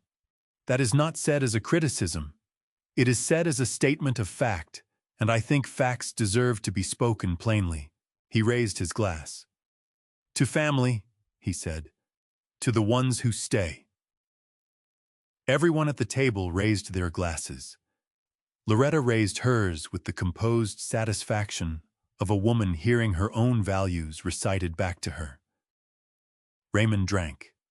The cousins drank. The heavy-set man with the bourbon drank and said "hear, hear" in the tone of someone who has heard enough to know which side his participation is expected on. Emily set the breadbasket on the table. She straightened. She looked at the raised glasses and the drinking faces and the chandelier she had chosen from a catalog photograph on an afternoon when she had believed that the home being built around her would be a place of safety. She said, "Excuse me," in a voice that gave nothing away, and she walked back to the kitchen. I sat in the dark truck and listened to Daniel's chair scrape against the hardwood. As he settled back into it, heard him laugh at something. The heavy-set cousin said, heard the clink of silverware resuming its work against the good china my money had purchased. I looked at my phone. One unread message from Frank sent 4 minutes ago. Daniel texted Marcus at 5 this afternoon. He wants to meet again tomorrow. He's asking about timeline for the cash transaction. I typed back 2 words. Perfect. Good. Then I set the phone on the dashboard and looked at the house at the dining room window, glowing amber in the dark. At the chandelier Emily had chosen, visible through the glass, casting its light over a table full of people who had just toasted to family, while the person they had reduced to a kitchen servant stood alone in the next room, holding a bread basket she had not been thanked for carrying. I started the engine. Tomorrow was not an abstraction anymore. Tomorrow had a shape and a sequence and a room full of people who were about to discover that the foundation they had been standing on belonged to someone else entirely. I drove to the motel 4 miles down the highway, where I had been sleeping in 3-hour intervals for 3 days. I showered. I pressed my jacket. I set an alarm for 5 in the morning. Then I lay on the bed in the dark and thought about everything I was going to say when I walked through that front door, and how I was going to say it, and what expression would be on Daniel Sterling's face in the moment he understood that the indifferent buyer and the absent father-in-law were the same man. I thought about that for a long time. Marcus Webb drove a charcoal gray Range Rover with Virginia plates and no front license plate bracket, the specific configuration of a vehicle owned by someone who considers traffic regulations a matter of personal discretion. He was 61 years old, built like a man who had spent his 30s doing something physical before his 50s made him wealthy enough to pay others to do it for him, and he wore a charcoal suit with no tie and no pocket square, dressed expensively and deliberately under-formally, which in certain financial circles communicates more authority than a tuxedo. I had known Marcus for 19 years. We had met on a commercial development project outside Roanoke, where he was the lead investor and I was the structural engineer, and we had built the kind of professional relationship that functions more like friendship than business, but never loses its precision. Marcus was not a man who did favors. He did exchanges. What I was asking of him today would be repaid eventually in some form we had not yet discussed, and did not need to. He pulled up to the gate at 2:04 in the afternoon. I was parked on the far side of the property, outside the camera coverage zone, watching through binoculars. I could not hear what Marcus said to the guard at the gate. Daniel had rehired temporary security after the party, but I saw the guard step back and reach for his radio, and 30 seconds later, the gate opened. Marcus drove through without accelerating. He parked in the center of the circular driveway, directly in front of the main steps, the way a person parks when they want their vehicle to be seen from the house before they themselves are seen. He got out, slowly, looked up at the facade for a long moment, with his hands in his jacket pockets, then turned and looked at the property line, at the tree line, at the acreage visible from where he stood, as if conducting a private assessment that had nothing to do with whatever Daniel Sterling might want to tell him. Daniel came out the front door before Marcus had finished his survey. "Mr. Webb?" Daniel descended the steps with his hand extended. He was wearing pressed trousers and a collared shirt, not a suit he had dressed up from his usual home attire, without committing to the formality that would make him look like he was trying. He had thought about this. "Thank you for coming back. I wasn't sure you would." Marcus looked at Daniel's extended hand for a half-second, before shaking it the precise duration required to communicate that the shake was a concession rather than a greeting. "I came back because the property interested me," Marcus said. "Not because of anything you told me yesterday. What you told me yesterday was mostly noise. Properties speak for themselves." Daniel's smile tightened by approximately 2 degrees. "Of course. I understand completely. Shall I show you the interior?" "I've seen interiors," Marcus said. "Walk me the grounds first." I watched them move across the front lawn, Daniel talking, Marcus listening with the particular quality of attention that communicates nothing, no agreement, no objection, no encouragement. He asked one question about the eastern property boundary. He asked one question about the water table. He did not ask about the kitchen or the master suite or the views from the upper windows, which are the questions people ask when they are buying a home to live in. He asked the questions of someone evaluating an asset. Daniel understood the distinction and was excited by it. They were on the back patio, my patio, the one I had flagged in Pennsylvania bluestone, when a second car pulled through the gate. A white Mercedes sedan. It parked beside the Range Rover, and a young woman got out wearing a blazer and carrying a leather portfolio. Vanessa Cole was not what I had expected, although I am not certain what I had expected. She was 29, dark-haired, dressed with the careful precision of someone who knows that appearance is a resource and deploys it accordingly. She walked toward Daniel with the ease of a person who has been to this house before and does not feel the need to look around at it. Daniel introduced her to Marcus as his financial advisor. Marcus looked at her for a moment, then looked at Daniel, then looked back at the property line. He did not comment on the introduction. Inside, through the dining room camera I could still access, I saw Emily appear in the kitchen doorway. She looked through the window at the 3 figures on the patio, her husband, the woman who had been living on stolen money in a Charlottesville apartment, and the man who was in ways she knew and they did not, her father's instrument. She stood there for 4 seconds. Then she turned back to the kitchen and continued what she was doing. 4 seconds. That was all she allowed herself. I was proud of her in a way that had no adequate language. Marcus and Daniel came back inside at 3:15. They sat at the dining room table, my table, the 10-seat solid oak table I had commissioned from a furniture maker in Staunton, because Emily had said she wanted a table big enough for everyone. Vanessa opened her portfolio. She spread documents across the surface with practiced efficiency. "Cash transaction," Marcus said. It was not a question. "No bank involvement. No title company with extended closing timelines. I want possession within 48 hours of signature." Daniel nodded immediately. "That's exactly what I'm looking for." "Below assessed value," Marcus continued. "Significantly below.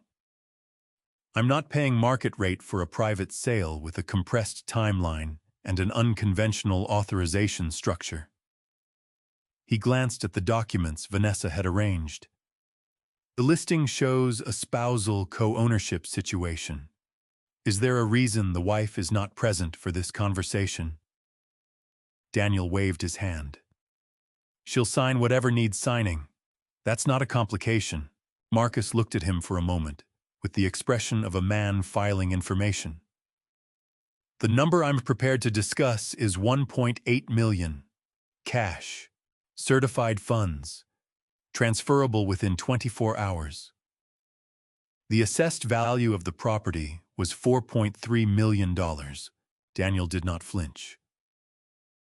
Done, he said without pausing, without consulting Vanessa, without any of the performance of deliberation that a person engages in when they have other options. He said done the way a man says it when he is drowning and someone has thrown him a rope, and the only thing that matters is grabbing it before it pulls away. Marcus nodded slowly. He reached into his jacket and produced a single sheet of paper, a letter of intent non-binding, but specific about timeline and structure. He slid it across the table. Signing ceremony, Marcus said. After tomorrow. Here. I want all relevant parties present. Daniel picked up the letter. He read it. His hand was steady, but the slight forward lean of his shoulders, the lean of a man positioning himself to receive something, was visible from across the room. He looked up at Vanessa. She gave him a small, confirming nod. Daniel said, "Absolutely. Everyone will be here." That evening, Tommy sent me a voice recording from the audio device we had placed in Daniel's car 3 days earlier. Daniel was on the phone, parked in the driveway after Marcus left before coming inside. "It's happening," Daniel said. His voice was quiet and urgent and lit with something that sounded very much like relief. "Sign the house, take the money, and we are on the first flight out. I don't care about any of them anymore. My parents, my wife, none of it.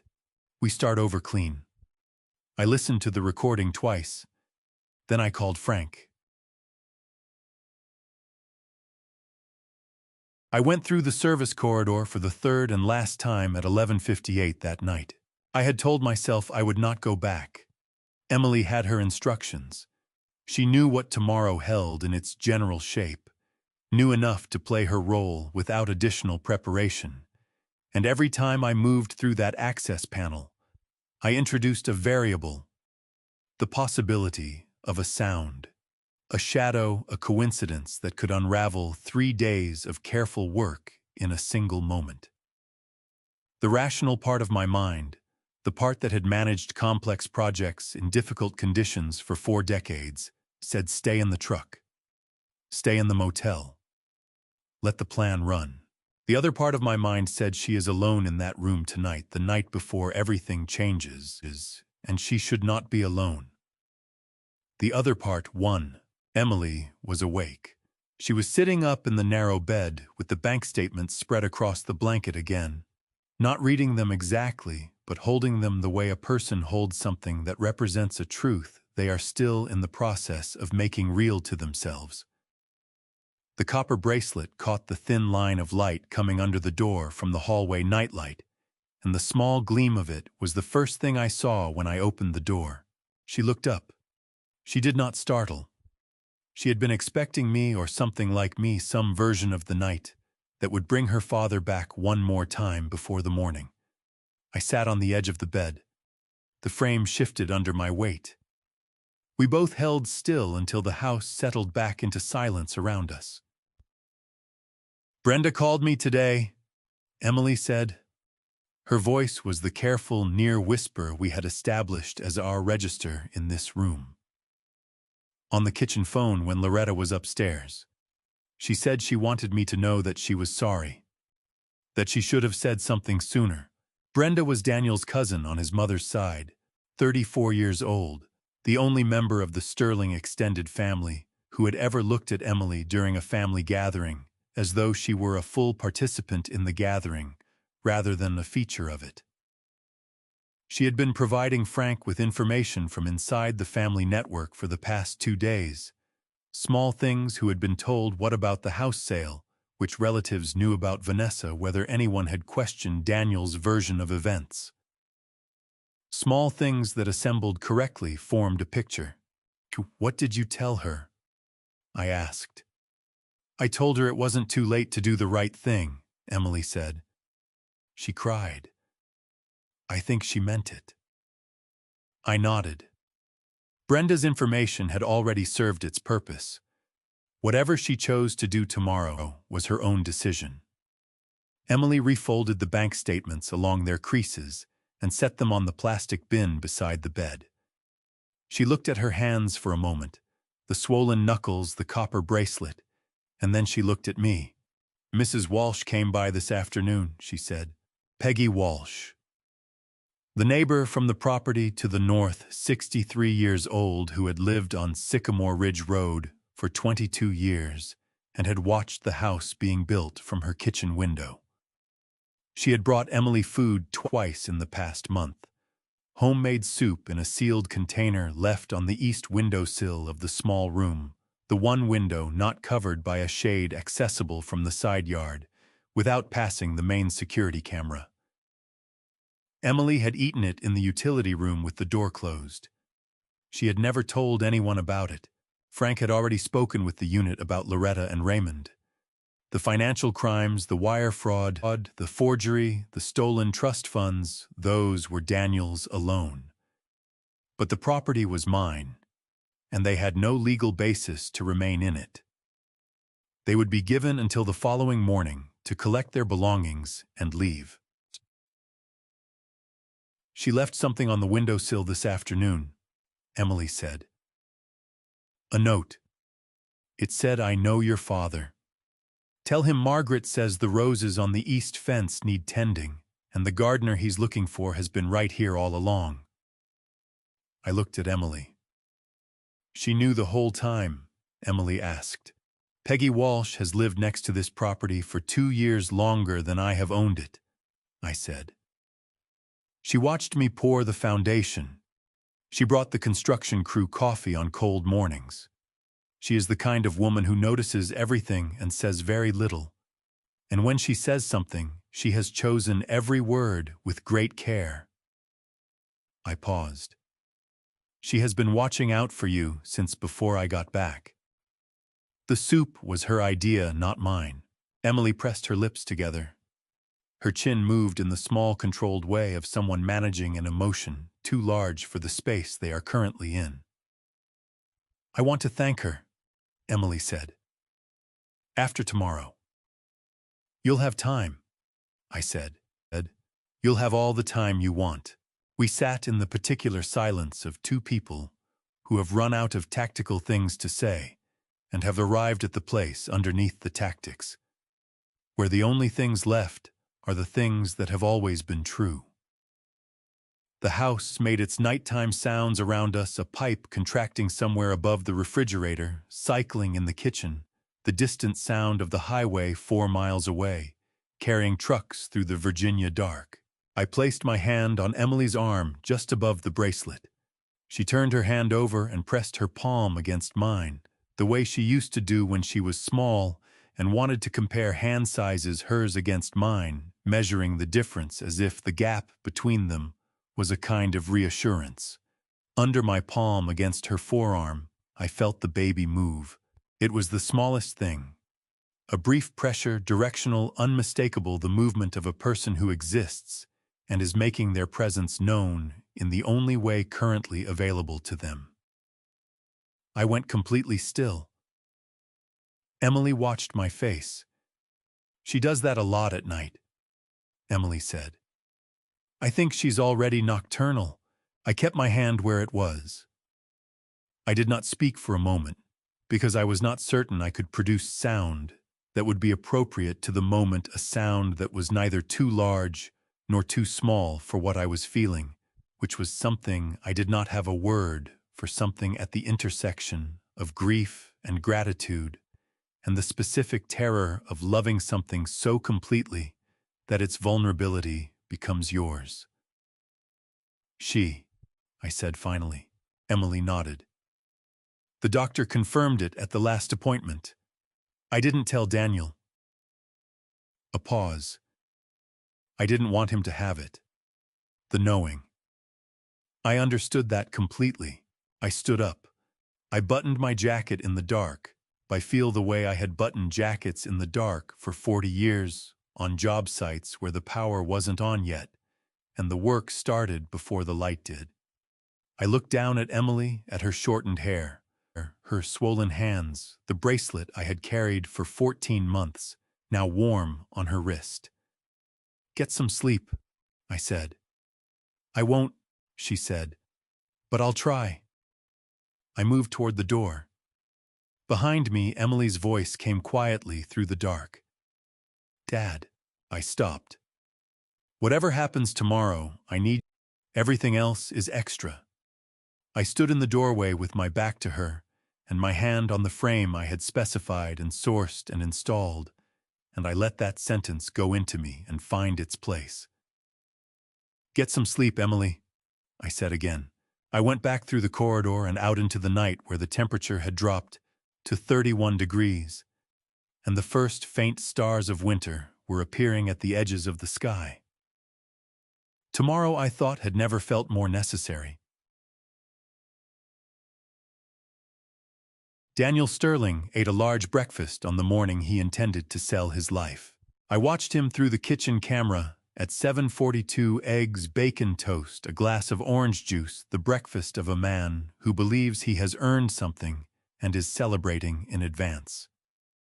He was in good spirits in the specific way of people whose good spirits are fueled by anticipated relief rather than genuine happiness.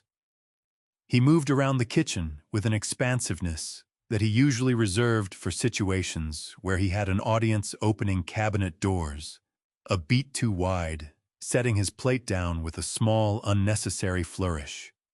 He was performing contentment for himself because there was no one else in the room yet.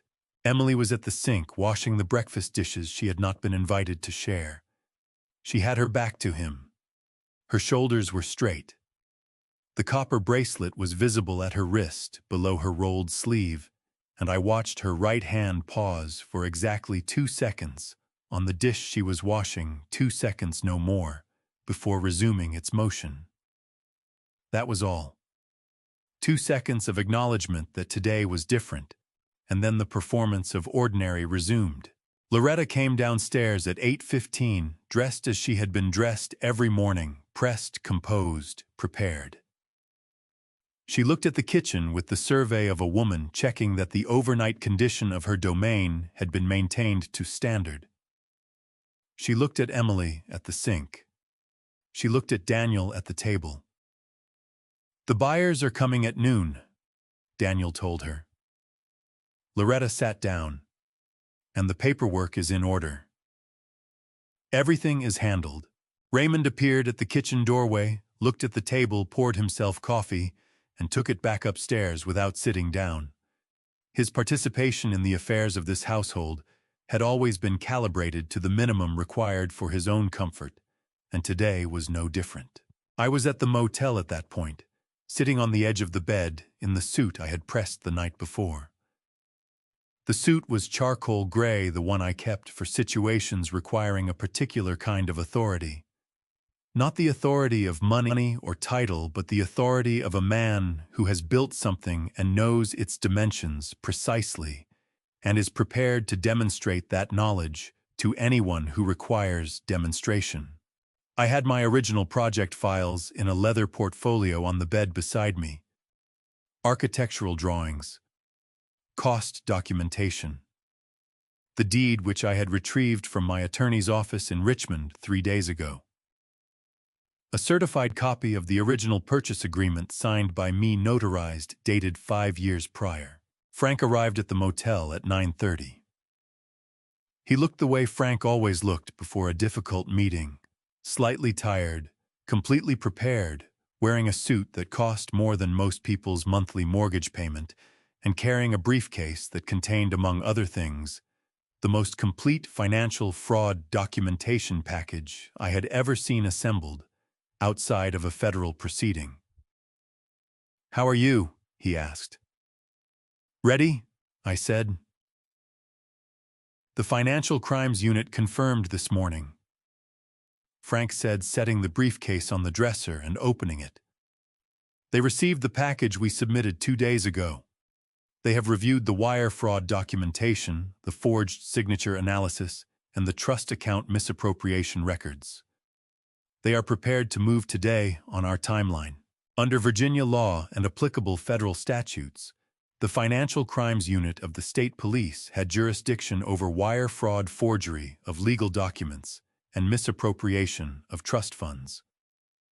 The package Frank had submitted included Tommy's complete forensic analysis, the intercepted verification codes, the altered renovation photographs, the forged spousal authorization on the property listing, and the full transaction record of the trust account withdrawals. It was sufficient for an arrest warrant. The unit had agreed to hold execution of the warrant until we gave them the signal. "Marcus is already there," Frank said. He arrived at 11:30 and told the gate security he was early and preferred to wait inside. Marcus Webb inside the house 45 minutes before the scheduled ceremony, positioned. We arrived at the property at 12:04. Frank drove. I sat in the passenger seat with the leather portfolio on my lap and the deed inside it, and watched the gate approach through the windshield.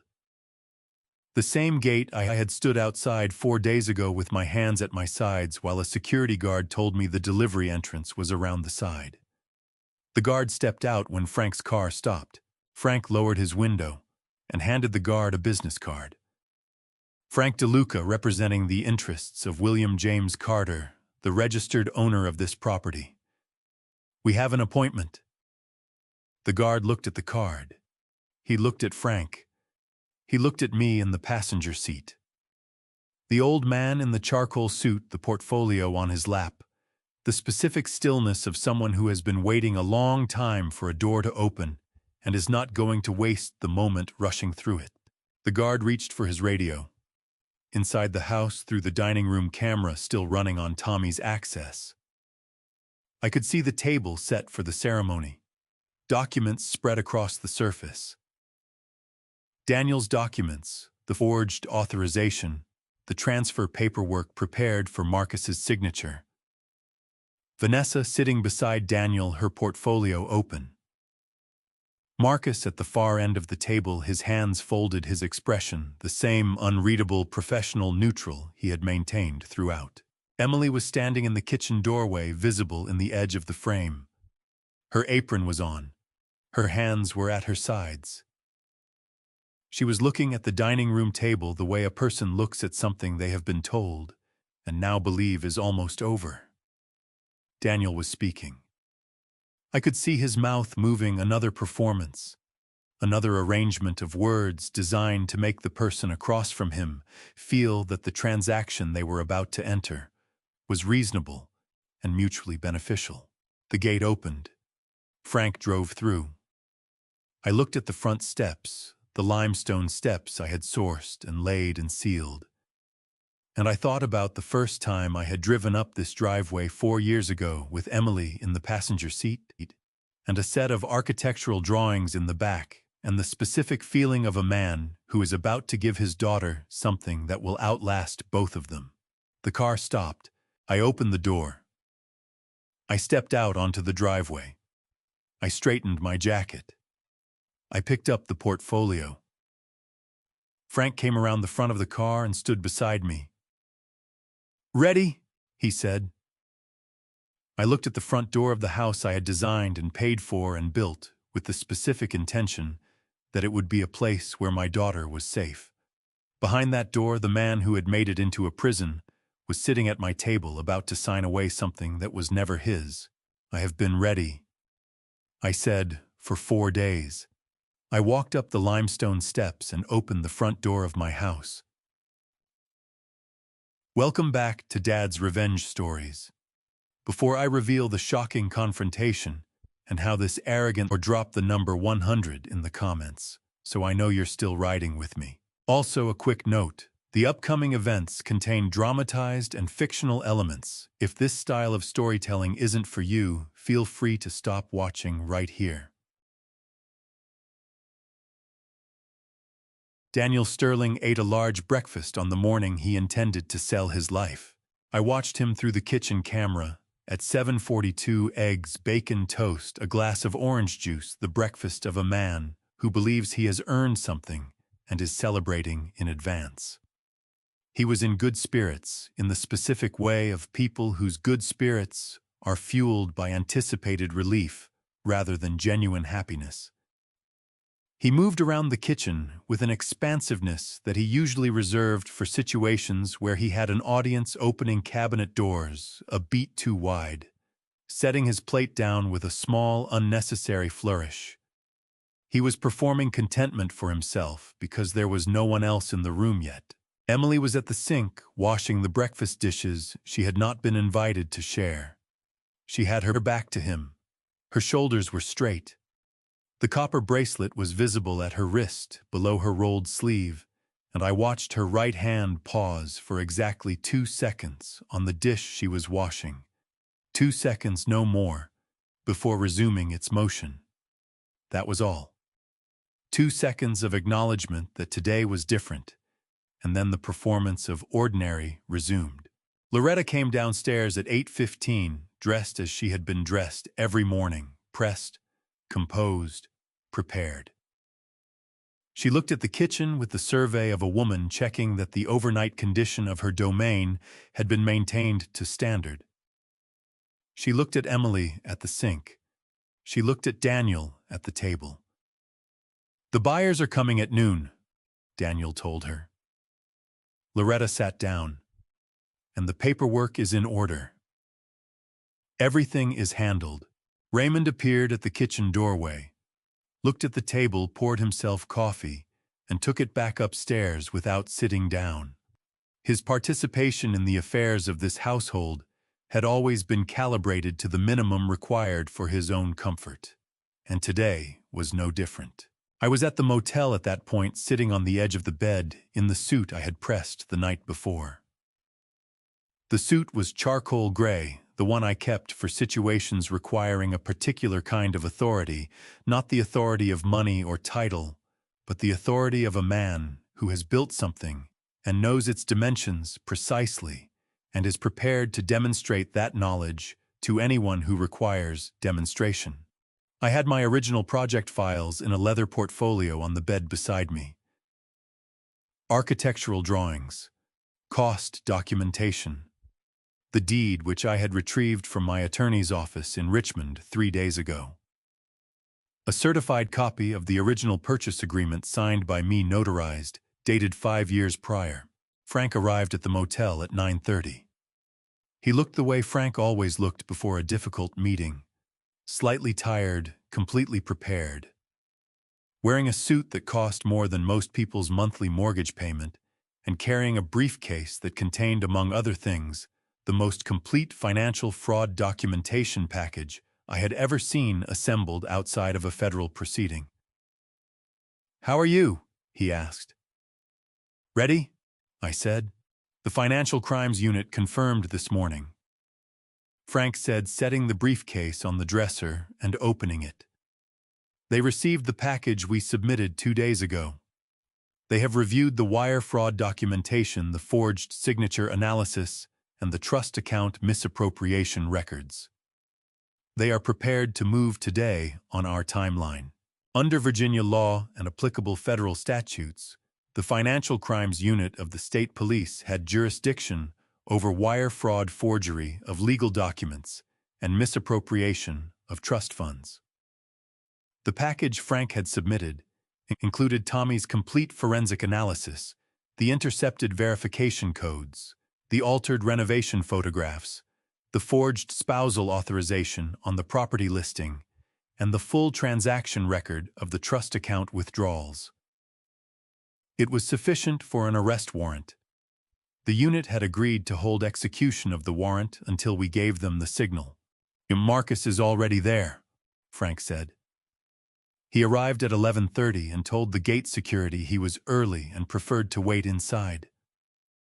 Marcus Webb inside the house 45 minutes before the scheduled ceremony. Positioned. We arrived at the property at 12:04. Frank drove.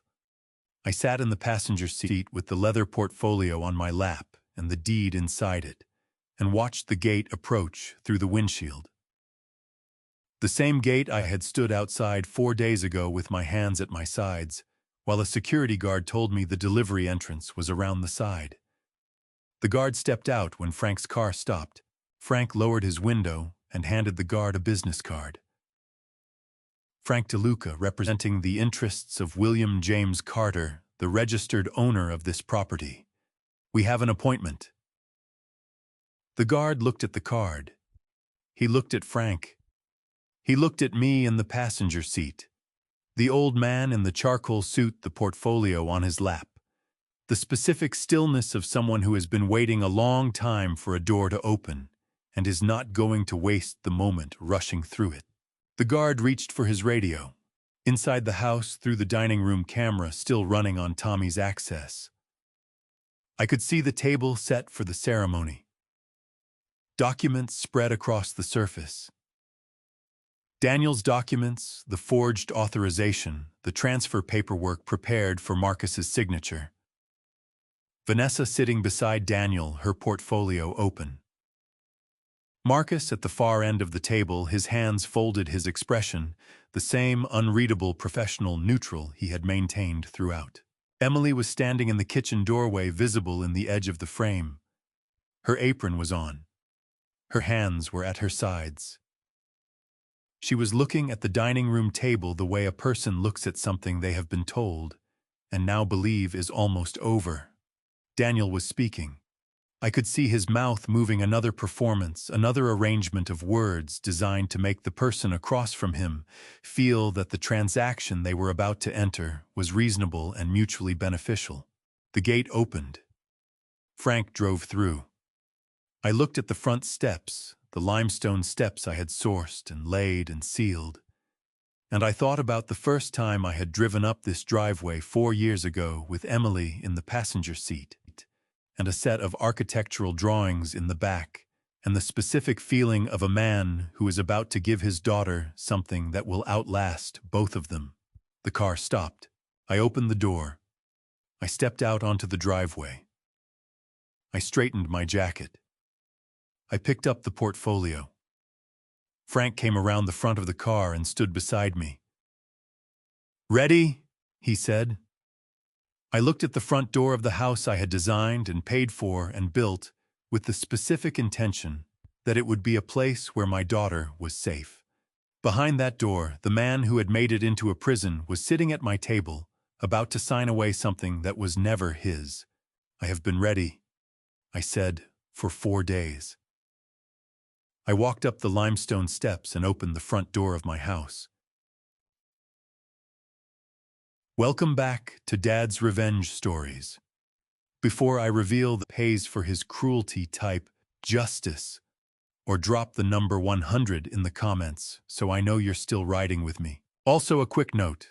The upcoming events contain dramatized and fictional elements. If this style of storytelling isn't for you, feel free to stop watching right here. 2 officers from the Financial Crimes Unit came through the front door with the particular efficiency of people who have done this many times and feel no need to announce themselves beyond what the law requires. Daniel stood up from the table. It was not a voluntary movement. It was the reflexive rising of a man whose body has registered what is happening before his mind has finished refusing to accept it. He looked at the officers. He looked at Frank. He looked at me. "This is a misunderstanding," he said. "I want my attorney." "You'll have that opportunity," the lead officer said. He was a compact man in his 40s with a gray suit and the unhurried manner of someone operating entirely within his authority. "Bradford Daniel Sterling, you are being placed under arrest for wire fraud, forgery of a legal instrument, misappropriation of trust funds, and domestic violence against a protected person. You have the right to remain silent." Loretta made a sound that began as a word and did not finish as one. Raymond sat down heavily in the nearest chair and pressed both hands flat on the table and looked at them. Daniel was turned, and his hands were brought behind his back, and the cuffs went on with a sound that was very small for something so final. He turned his head toward Emily, who was standing at the edge of the room exactly where she had been standing when he had asked her to tell me we could work this out. Emily, he said. His voice had lost every performance register it had ever possessed. What remained was something stripped and undefended. I'm sorry. Please. Emily looked at her husband for the last time as her husband. She placed her right hand over her stomach. She did not speak. She did not need to.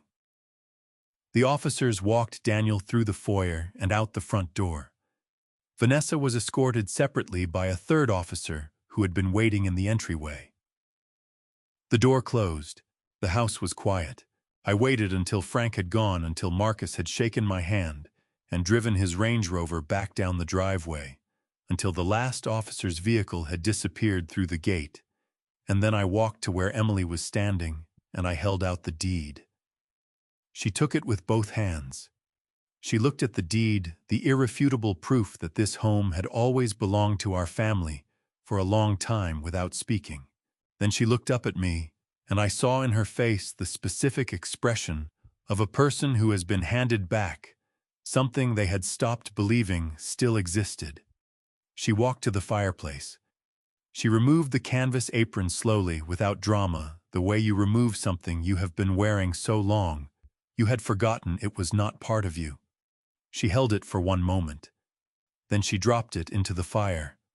It caught immediately. We watched it burn together without saying anything, because some things do not require commentary. 3 months later, on a Tuesday morning in February, my granddaughter was born. 7 pounds 4 ounces with her mother's eyes, and according to the delivery nurse, an extremely strong opinion about being disturbed. Emily named her Clara. I was in the waiting room when the nurse came out. I stood up too fast and had to put my hand on the wall. Peggy Walsh brought a casserole the following afternoon and stayed for 2 hours and told Clara, who was sleeping, that she had good timing. I sat on the porch of the house I had built on a Thursday evening in late February, with Clara asleep against my chest, and I looked at the tree line where I had parked my truck 5 months ago and watched the lights of a party that had nothing to do with me. It had everything to do with me. It always had. Clara is asleep on my chest right now, and I find myself thinking about everything it took to get to this moment. I spent 14 months building something in a Highland Valley, while something else, something I had already built and loved far more, was being dismantled, room by room in my absence. That is the part I carry. If I could tell you one thing from this family story, it would be this: do not wait. Do not assume that love alone protects the people you leave behind. Check. Stay connected. Be present even when presence is inconvenient. I am not a perfect father. I was absent when my daughter needed me most. God gave me a second chance to make it right, and I took it with both hands. This grandpa story taught me that silence is not the same as safety, and patience is not the same as surrender. Sometimes the most powerful thing a man can do is wait, but only if he is waiting with intention, with a plan, and with people he trusts beside him. In this grandpa story, justice did not arrive loudly. It arrived precisely. I believe it always does eventually in every family story. If this grandpa story and family story moved something in, you drop a comment below and tell me what you would have done differently. Share this with someone who needs to hear it, and subscribe so you never miss what comes next. Thank you for staying until the end. The following stories contain fictional elements, crafted purely for storytelling and reflection. If this type of content is not for you, we respect that. Please feel free to explore other videos that better suit you.